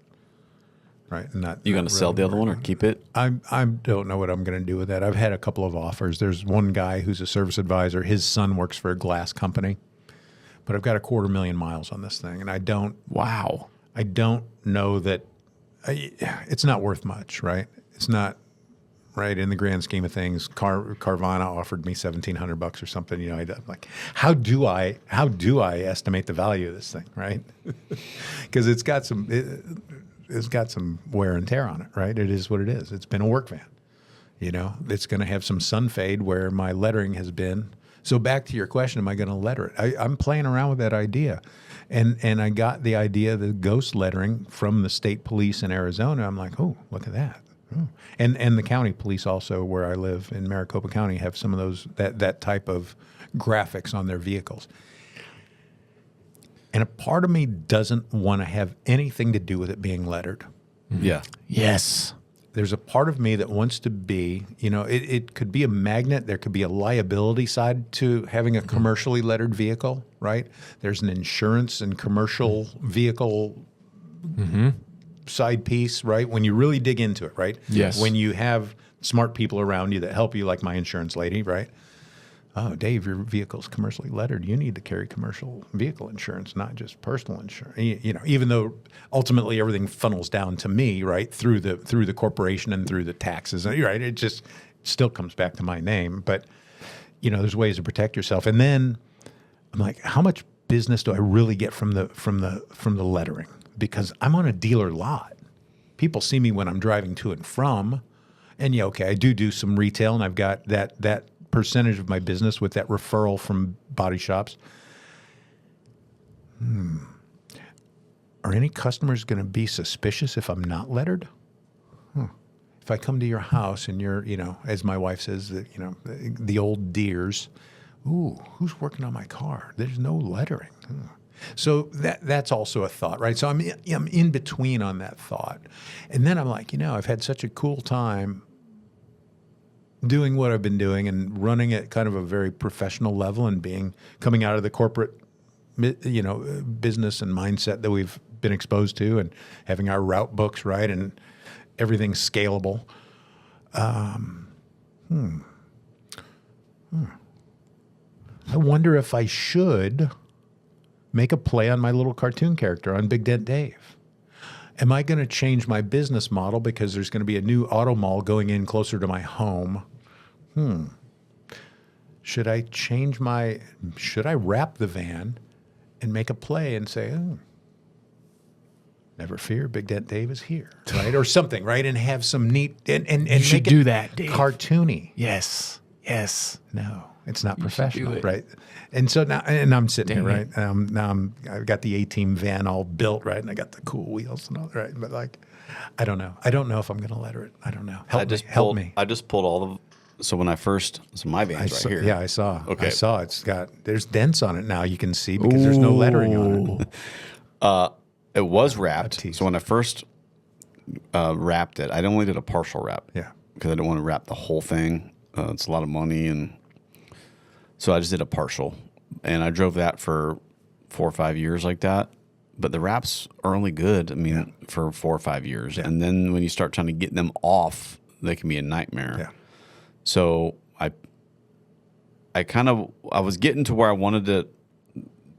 When you're driving the vehicle around where it's lettered, like if you're driving it just to and from work, that's fine. But if you ever want to use it for any kind of personal use, it gets kind of weird when you're driving around with this lettered thing. Like it feels like, oh man.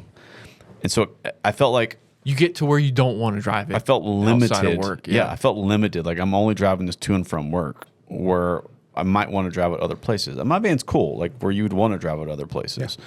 And so I was like, and I felt like I needed the wrap in the beginning of my career, or my business here, not my career, my business here, just to get the work.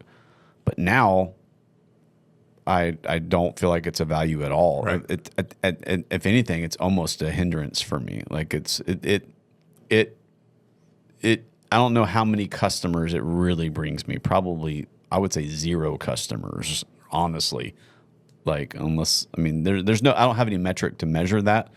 But by all my metrics that I can measure it from, it's like, no, I'm not getting any business from my van.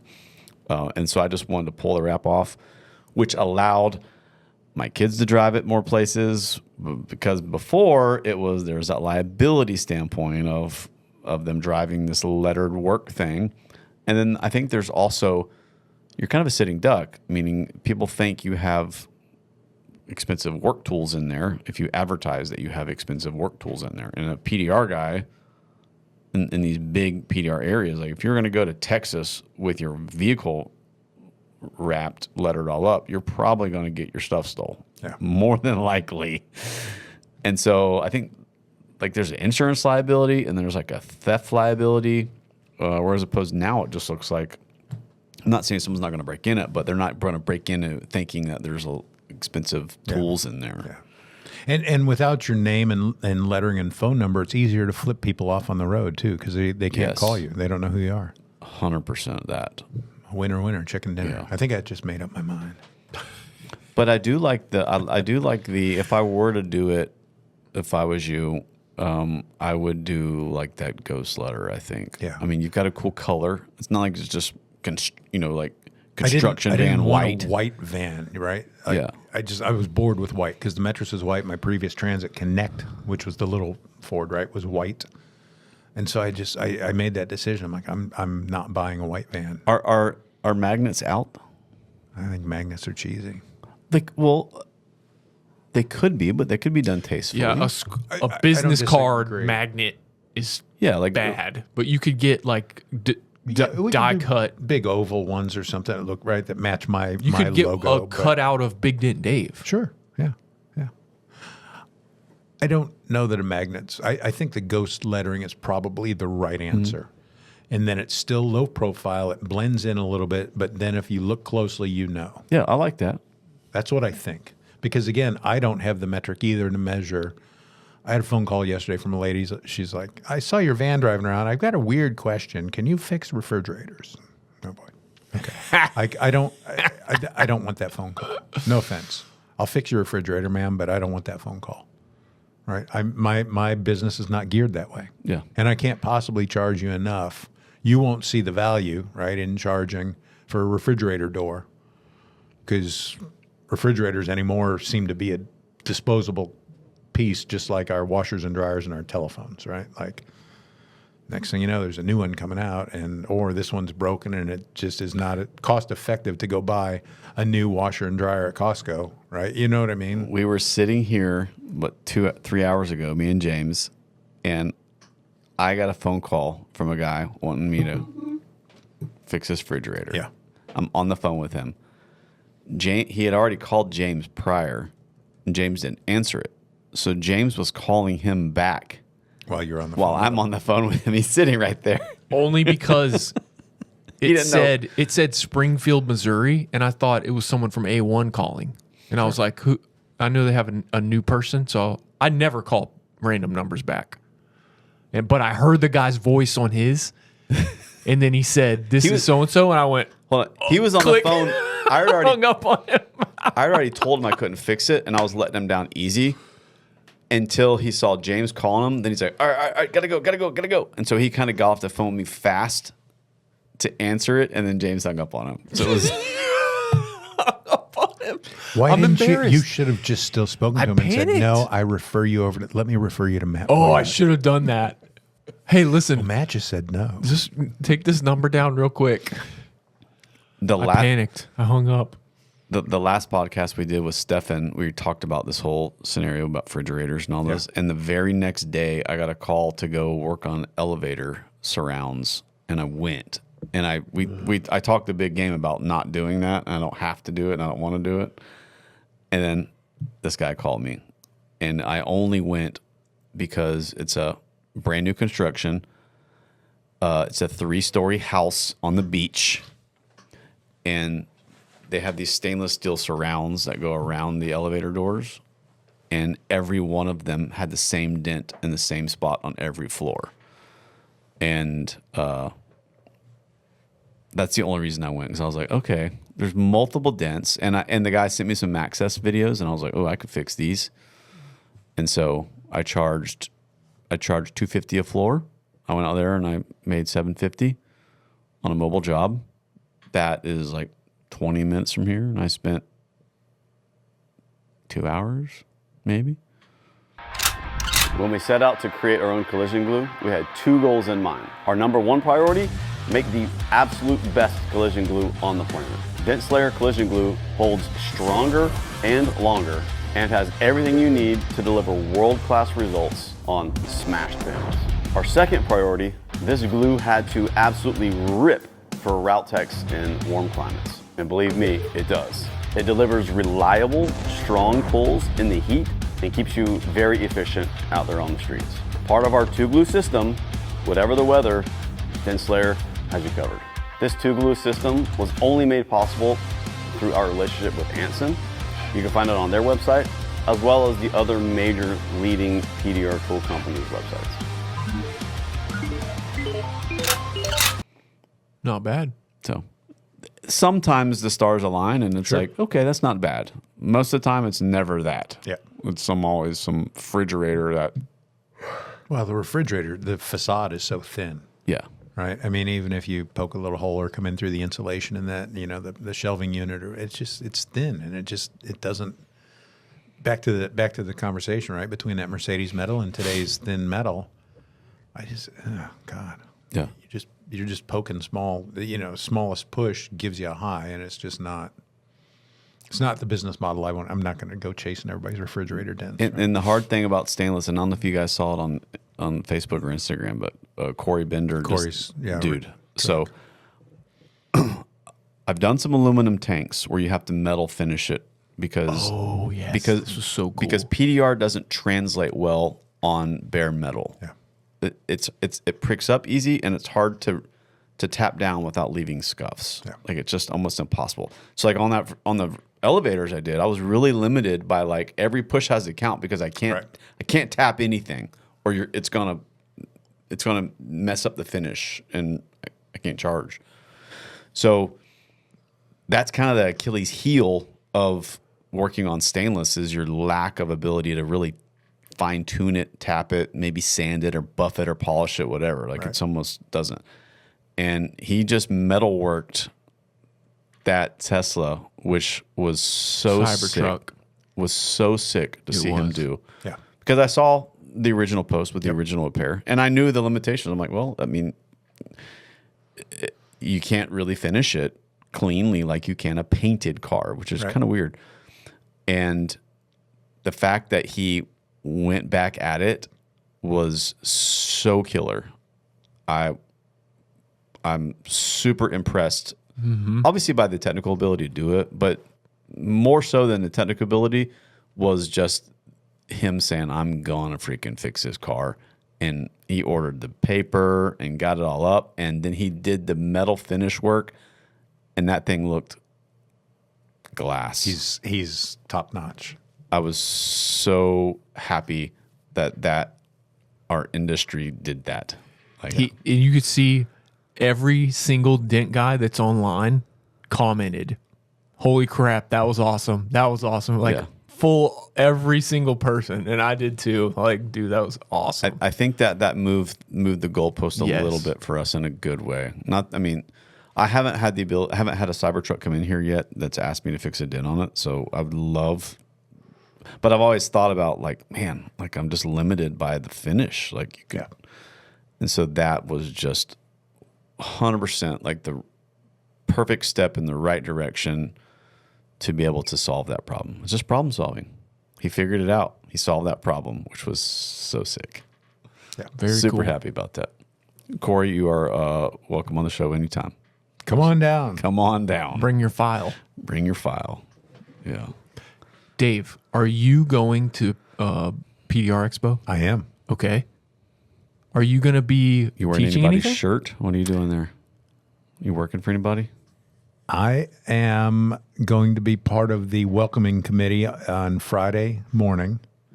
There's a roundtable discussion that's going to be monitored. What's the right word? Sorry.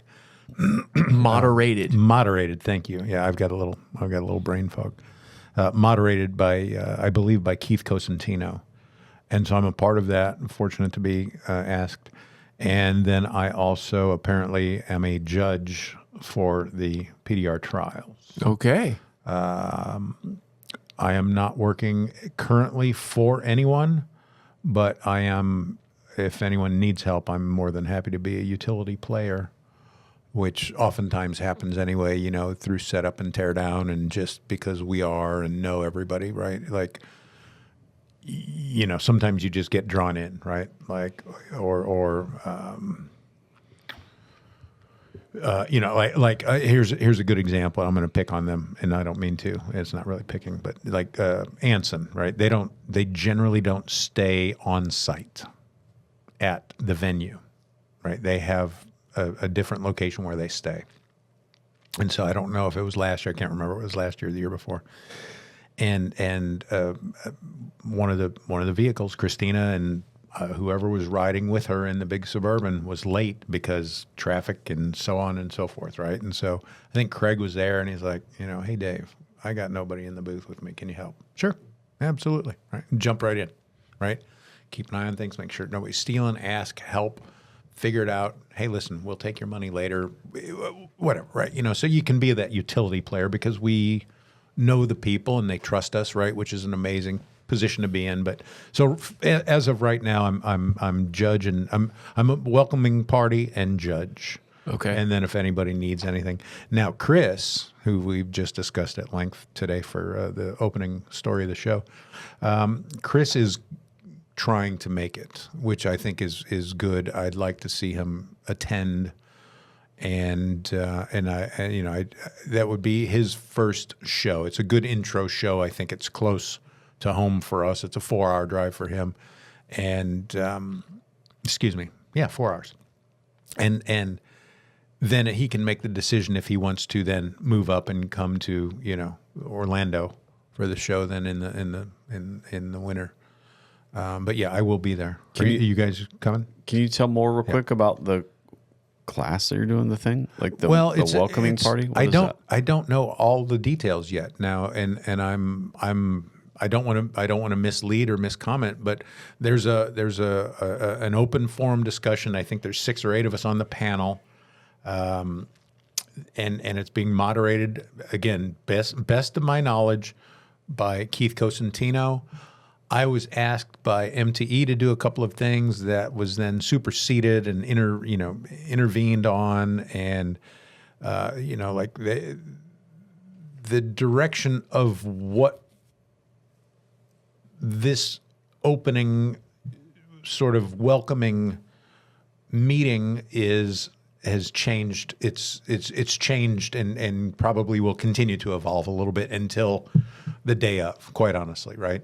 I'm not pointing fingers at any of this, right? But there's some differences of opinion, I think, going on, but it's not my business, right? I've been invited to be a part of it, so I'll be a part of it. So it's my understanding is it's a welcoming roundtable, welcoming discussion, because they're trying to gear PDR Expo still for some of the newer techs, right? A little bit more of the route business, certainly the West Coast side, right? And so it's intended to have this broad spectrum of knowledge and experience. And so for those that show,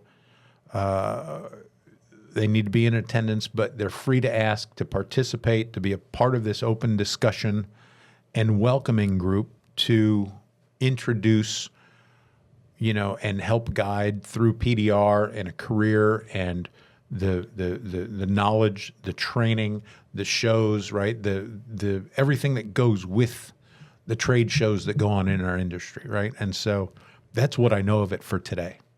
And I said, yes, I'd be happy to do it. But it's kind of changed its format a couple of times here as from idea to inception and then development and put into play.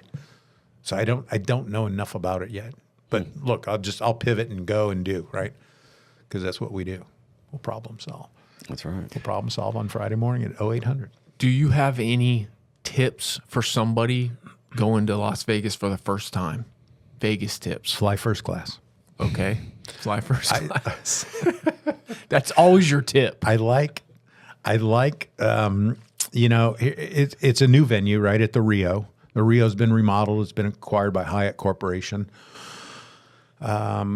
I'm looking forward to that. I was never a big fan of the Rio per se, but I wasn't a fan necessarily of being downtown either. But also, you can't put a show like this on at any other venue because of the sheer cost, right? The Bellagio, anywhere else, you can't sustain that financially. I think you need to go and attend and apply yourself, right? And whatever that is that you're looking for. And of course, this is geared for PDR. This is not a reconditioning show, right? This is not Mobile Tech Expo. This is PDR Expo. And so it is geared for PDR. So, you've got to apply yourself, figure out what it is you want to get out of the show, and then make it your business to find that information or find the people that have that information and can help you, right? A couple of tips outside of that, because I've been to Vegas a bit and worked other trade shows in the automotive industry.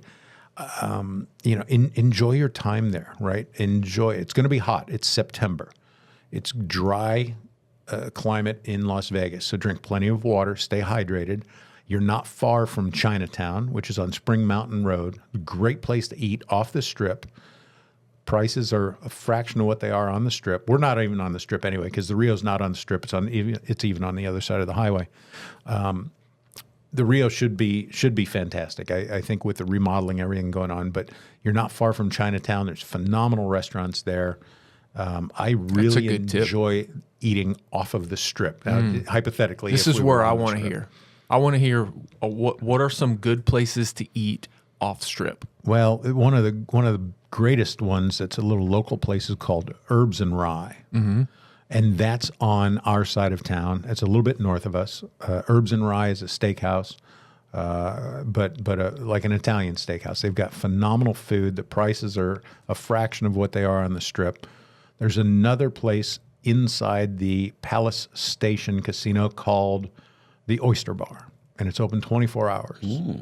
And they do pan roasts, and they cook these pan roasts in these big steam cauldrons. And so you sit at the bar, but the bar is limited to 18 or 20 seats, and that's it. So sometimes there's a very long line. The best time to go is early in the morning and get a big bowl of gumbo. Ooh. Pick your spice level. That's my jam. Ooh. I don't know about 6 a.m. gumbo.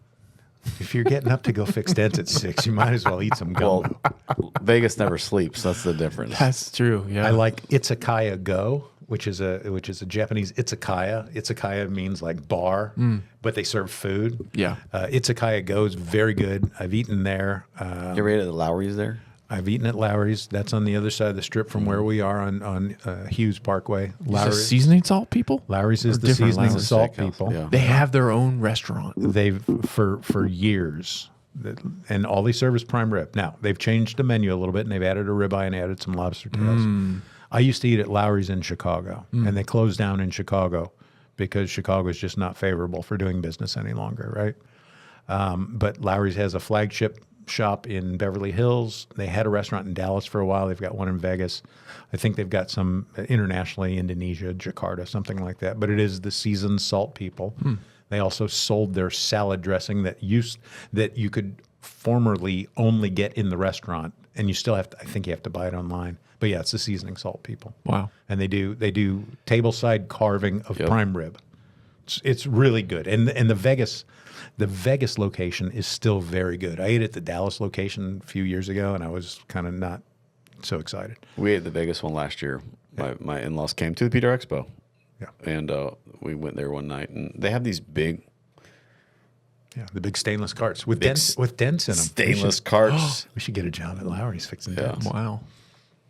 Yeah, It's a little bit of a show. It's really nice, but it's still good food. I think it's quality food. It's pricey. So we Budget went for it. we went to SEMA. That was my first time in Las Vegas. Yeah. It's something I learned that I didn't understand. We would be, we're walking, we stayed at the Paris on the Strip, and we were walking up and down the Strip whenever we would go anywhere. And there would be a guy dressed as Spider-Man and someone dressed as Bumblebee the Transformer. And I would video them because this is something I don't see every day. And the Spider-Man he was pissed at me. And he's like, "Come on, man, what like?" He took his mask off. Yeah, he would get so mad at me. So every time we would see him, I would video him. And I didn't understand what was happening. I didn't get that those people you'll see all these characters. All they're doing is they want you to take your picture with them and pay them and tip them. Exactly. And tip them. I had no idea. I thought are they outside of these casinos trying to get people to come in the casino? But I don't know. I don't even know if I figured it out while we were on the trip. But I think you did. We talked about it. Because one of the times, Angry Spider-Man said, "Come on, man, why don't you come in? Why don't you come in and get a nice one with us?" And I was like, is he asking me to go into the casino and get an ice beer? What, like, is he asking me to have a drink with him? And then I thought, he wants me to come and get a nice picture with him. You've been stealing from the whole time. Oh, I just didn't know. Yeah. And it's like, okay, this is what all of them are doing. You have Vegas, and you have this box of what you know of Vegas. Oh, my and the goodness. more that you know, you realize how much you don't know about Vegas. And it's not just Spider-Man. You're going to have a bunch of different types of characters wearing and all types of clothing. And the girls with the big, right? And that's what they want. They want you to take a picture. But then they also want you to ask them, how do you come back to my room, right? Dude, Okay. there was a girl she had to have been 7 foot tall. Do you remember her? An Amazon. Huge woman. And It was Caitlin Clark. That's not a woman. she was baby. topless, but she had pasties on. And she was walking around, and she had whips. And she'd walk by her, and she would whip you, and then obviously try to get you to take a picture or whatever. But the biggest woman I've ever seen. I believe we were running. But from very her. good looking. Like, the features were right. It wasn't like she was out of proportion. She looked proportionably right. She was just scaled big. Blonde hair, looks like some Swedish woman. But man, just whipping dudes, and we avoided that whole thing. Like, dude, don't let her whip you, James. You see things you've never seen before in Las Vegas. Did you, so you worked Kiko's booth, right, for SEMA? Yeah. Yeah. Yeah. And they stayed at Paris, right? Yep. Yeah. Yes. You guys took the monorail up Yes. to, did you go downstairs In Paris? at Paris in the walkway over to, what's right next door? There's a bar and a speakeasy in this. It's secret. It's secret. We didn't. Oh, I think Danny In and the those guys went. downstairs passage. I think Danny yeah. and them went. Okay. So, and it's Yeah. called the Cabinet of Curiosities. There's a tip for Vegas. Beautiful place to go have a cocktail. And then there's a speakeasy that if you know how to get in, you can get in. You can Google that and find that. But it's at the Cabinet of Curiosities. And that's downstairs at Paris, between Paris and what's right next to Paris? Going north on the Strip. I can't remember. It's Flamingo? MGM? That's south. So there's got to be Flamingo. I'm trying to remember on the trams. I think Flamingo is a couple monorail down. stop. Is it 2 down?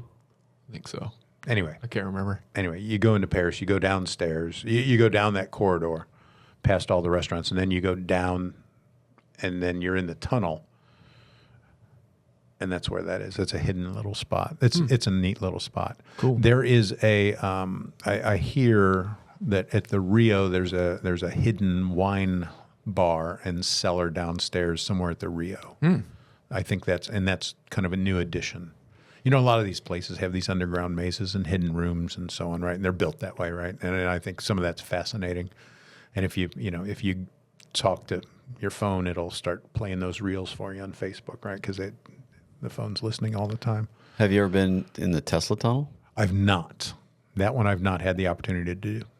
I haven't either. I want to do that this year. I think Chris rode in that. Amazing that happened. Yeah. That Elon Musk could drill a tunnel under Vegas. I mean, But that's one of his businesses is tunnel boring. When we set out to make the first simple, effective tube glue system, we knew we had to make an amazing hail glue. It sets quick, holds really strong, and lets go when you need it to. And let me just say, our hail glue absolutely rips through hail damage. Another goal for our hail glue, it had to deliver effective, reliable pulls for route techs out there making it happen in the streets during the cold months. Part of our tube glue system, whatever the weather, Thin Slayer has you covered. This glue was only made possible by our relationship with Anson. You can find the glue on their website, as well as some of the other leading tool companies' websites. I understand that. Yeah. But every casino heist movie I've ever seen, it's where they're tunneling underneath the casino. What do you think he's planning on doing, man? It's like, You know this much about the Tesla tunnel. Here's what you don't know. who approved that and said, yeah, that's fine. Like, they obviously don't watch TV. They have not Gonna seen prove a guy to Oceans. drill a tunnel. Oceans 1 through 35. Another area that I like, and you're close enough you can walk if you want, but it's going to be hot in Vegas.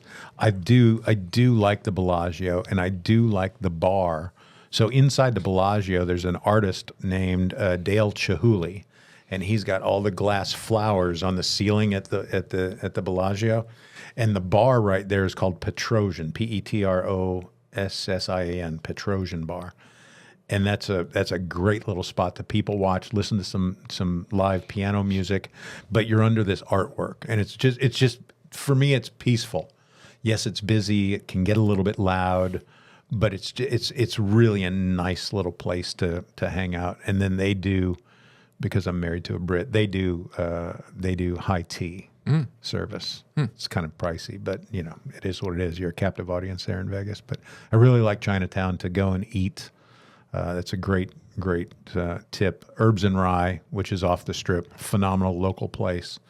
Their sister store, the Cleaver, is very good. That's on the other side of the Strip, a little closer to the airport.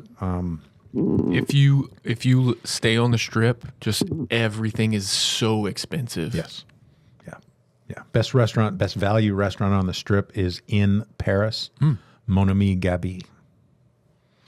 All right. My opinion. Okay. One of the best value restaurants on the Strip. But it is. I mean, it's almost prohibitively expensive. Yeah. It really is. It's kind of like being at Disney World. Exactly. Yeah. Exactly. But there is a strange allure to Spider-Man, to the things you've not seen, right? To the unknown that is Vegas, right? And the underbelly even of Vegas, right? There's places that are, there's some really cool places that are not associated with that area, right? With the Strip, but that are within the Las Vegas city limits.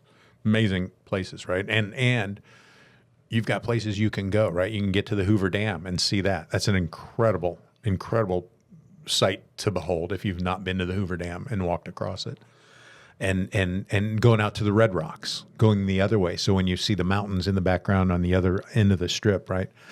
There's an area back there. It's phenomenal place, the Red Rocks.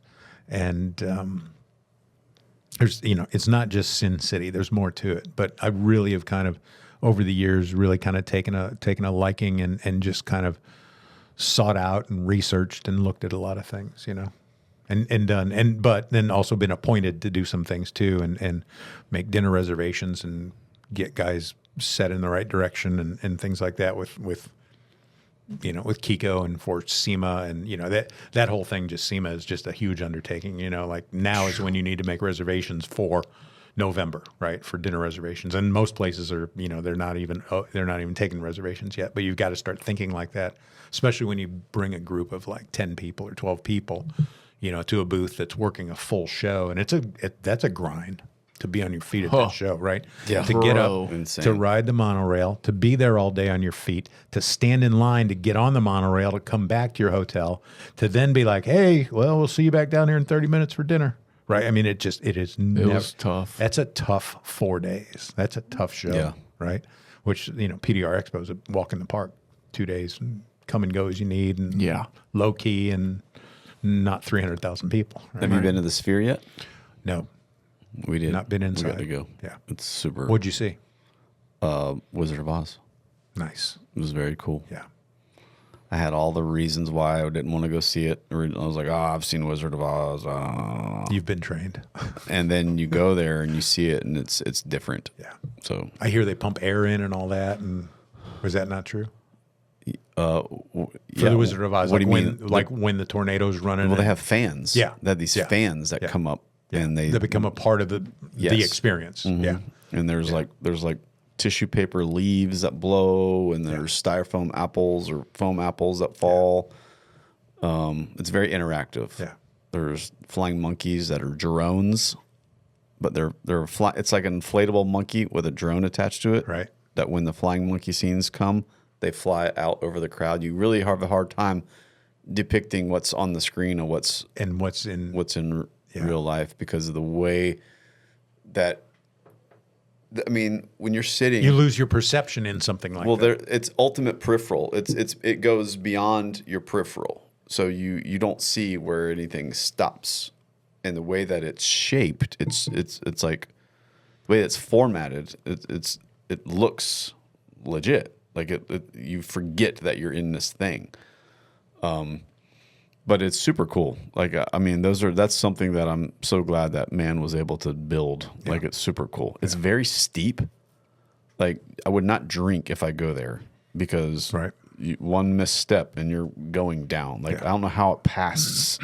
How it passes code for just tread versus rise. Like, because it's sketch. I was nervous, and I don't get nervous, but I'm like, dude, like. If I took my dad here, he's dead. Like he's not gonna make it here. Just walking up or down the stairs, and then you're trying to like scoot in between the thing, and it's like the top of the seats are at your shins, and it's like if you fall, you're going to the bottom. It's interesting, and they have the screen inside, but then they have the screen outside, on the outside, and it's like how do they. It's amazing. It's super cool. Super cool. I'm so glad mankind built that. We went a few years ago when PDR Expo was still at the Plaza downtown. There was rumor that U2 was going to play. Were you there for that? No. Okay. There was rumor, and U2 opened the Sphere. They were the first act.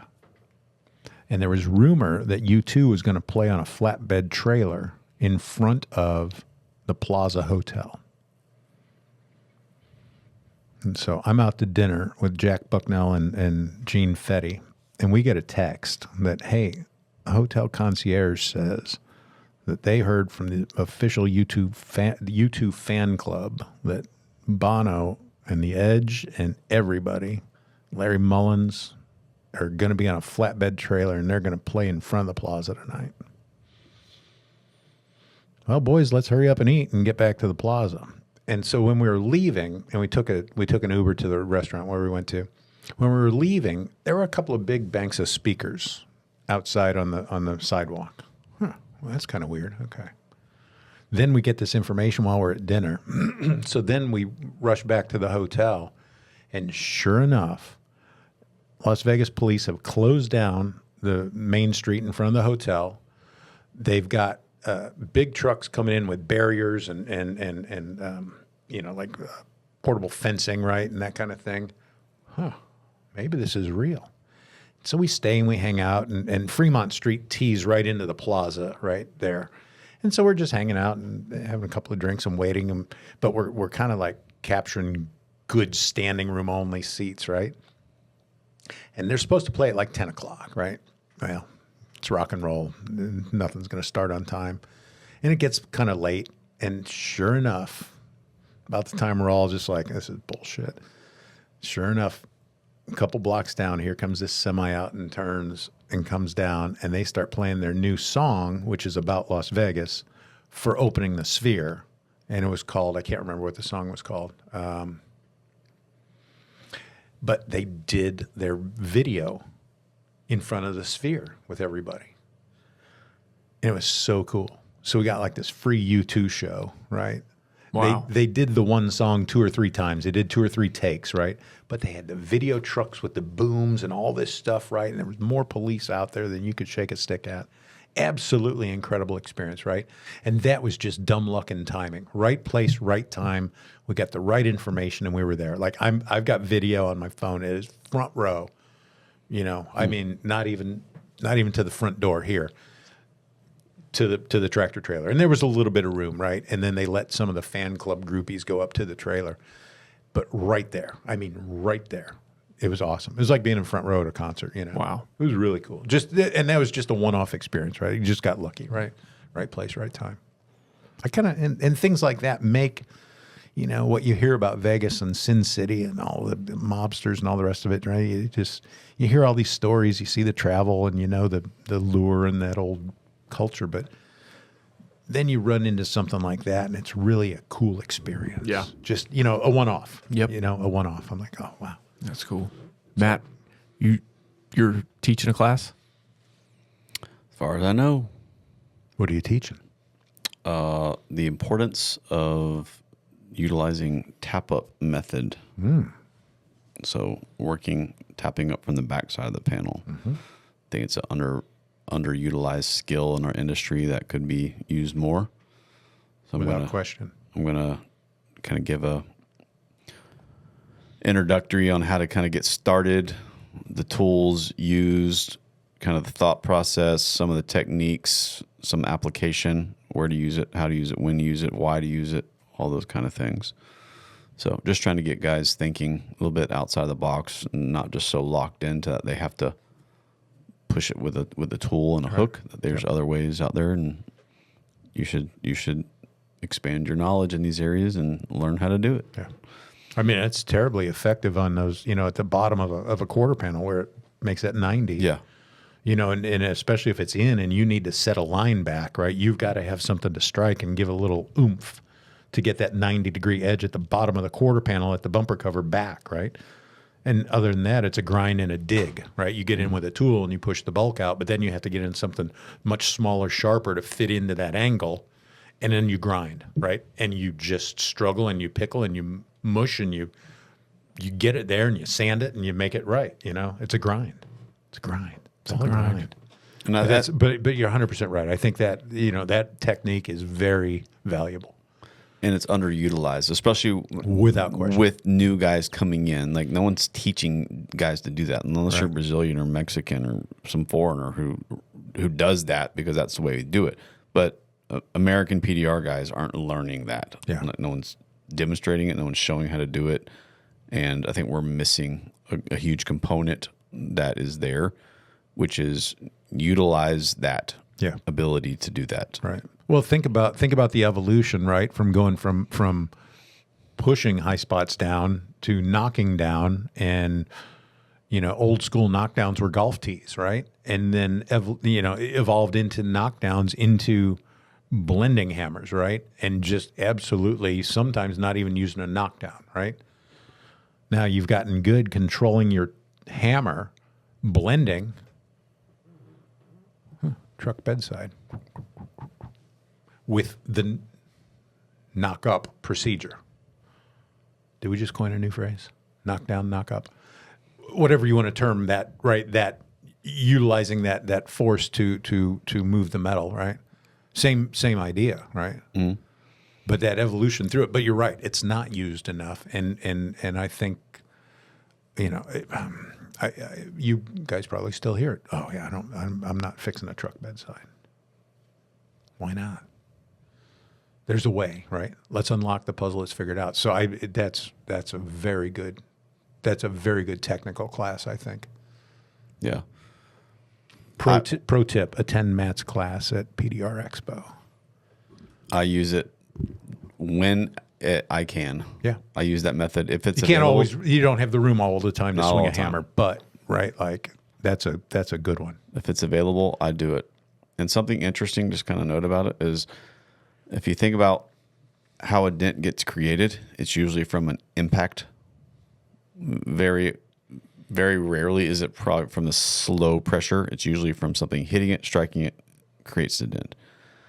And so I think that when you tap it out, it's a different finish than how we push it. When we push it, I mean, pushing is great. I'm not minimizing pushing, but when you tap it out, there's something different because it's more aligned with how the dent came in, Right. from an impact. And so we're using traumatic hits to get it out. You can keep your work area smaller if you do it correctly. Oh yeah. Right? Because like you said, if it's a slow impact or a slow push, you're going to bring more surface area with that slow, methodical movement versus that quick, which is what happened when it went in. Yeah. Therefore, you don't have this big area that you're maybe manipulating, right? Or creating.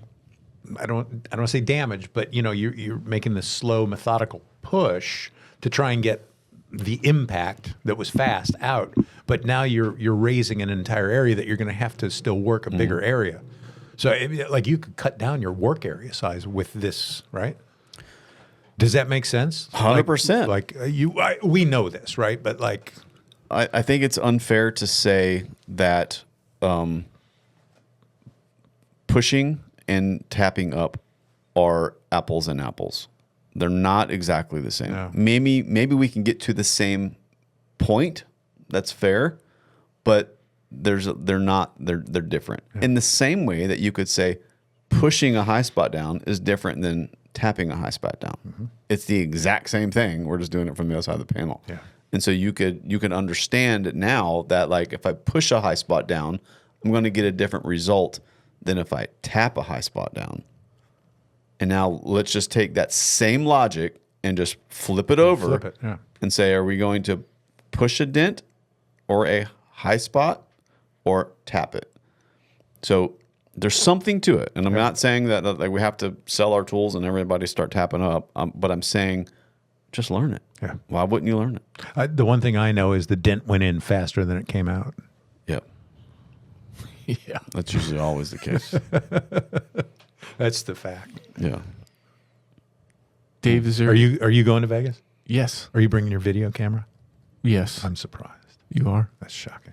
But Kevin Bird told me the class that you're doing and that he's participating in, I think. No, he said, because sometimes he asks me to video stuff, and he says, like Spider-Man. No videoing this. We want this to be. You have to attend. You have to attend. We're not going to let anybody video it. So if you want this information, you have to come. And he was super pumped about it. I want to see it. Hopefully Matt's attend. Hopefully Matt's class is not at the same time. Hopefully my understanding is we are not competing against anybody on that initial good roundtable welcoming presentation. Yeah. Hopefully no one is. And again, I'm not. I don't mean to. I don't want to misspeak. Yeah. You know, Kevin's the one who I've spoken to quite a bit about it. Cassandra from MTE. Mm-hmm. You know, from the Expo company. Oh God, I can't remember. Anyway, Convex. Thank you. God Almighty, my brain is mush. Had called me on a couple of things, you know, regarding that, and that's why I wanted to be careful with my words and not point fingers. And if this continues to evolve and change, it just is what it is, right? But yeah, so Kevin and I've been speaking about it, And so that should not interfere with any of the other classes, my understanding. Yeah. Is there anything we didn't talk about that you wanted to bring up before we're done? No, we should probably call it because we're at about 17 hours and 32 seconds with our lead-off story. Matt, is there anything you want to talk about? Any new tools or anything you got coming out? There are some, but I don't want to disclose them yet. Okay. There's some things I'm developing, like as we speak with A1, some cool stuff. Siri, stop recording. That we may have for PDR Expo. I mean, I'll probably reveal them beforehand if we do when we do. I mean, the new whale tail things. I don't have one here to show you, but the new whale tail tips that can screw into any hail rod and make a super long whale tail. And then we also have the ability. We have these new handles that we made that are these really low pro handles. So now you can have this whale tail inside a door where traditional whale tail won't work because the handle is too tall. So we've just basically shortened the handle on these whale tails so you can like stick it in this low access area and use it like a roof where the headliner is pretty tight still. Yeah. Or inside like a door cavity where the structure and the bracing of the door prevents the whale tail from working. These are absolute money. Like I don't know why it's taken this long to make this. It doesn't make sense. I mean, but it's cool. And they're, whether or not it's a hail rod and makes you I can have a 12-foot whale, I can have a 13-foot whale tail in my shop and like, have it right there. Where's a 13-foot whale tail ever existed before? Like, why don't we have that? It's just a screw-on tip. Turns a hail rod into a whale tail. That should exist. So it does exist now. So A1 sells it, and we've got a couple other things that are cool that's coming out. And just be watching for. We're trying to innovate, man. We're not just trying to duplicate stuff. We're trying to innovate. So cool. Thank you to our sponsors. We already mentioned all three of these organizations. We mentioned Keith Cosentino, but support Keith, support his company, Black Plague PDR Tools. They support us. Black Plague Dent and Crease tabs are some of the most high-performing tabs on the planet. They hook up, deliver superior results. Get everything from them at deadrattabs.com. We talked about PDR Expo. It's September 25th and 26th at the Rio. And thank you to Mobile Tech RX. We all use it. As far as we know, they are pushing the boundaries and they are working to, no software is perfect, but from what I can tell, they're putting more work and more effort into a software built for us than anybody. And exclusive home of wholesale non-customary pricing, Dave Schaulat wholesale pricing guide inside Mobile Tech RX.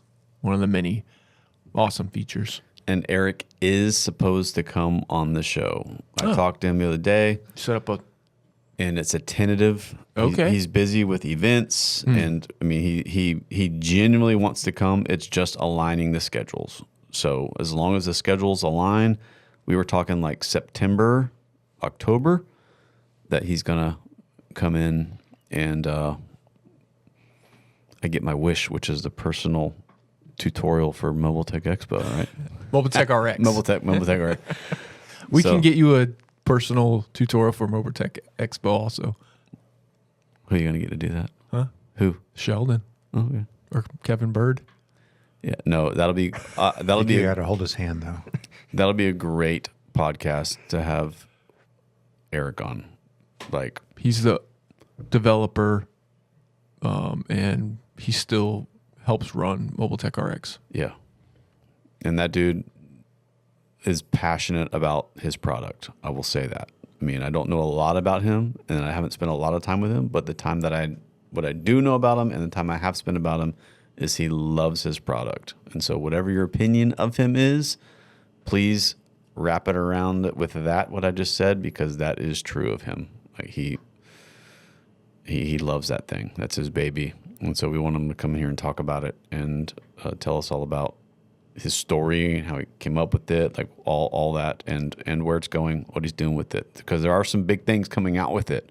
I'm going to be beta testing some stuff, hopefully here, and so that'll be. I'm looking forward to probably that interview the most, as far as any other ones that I have on deck.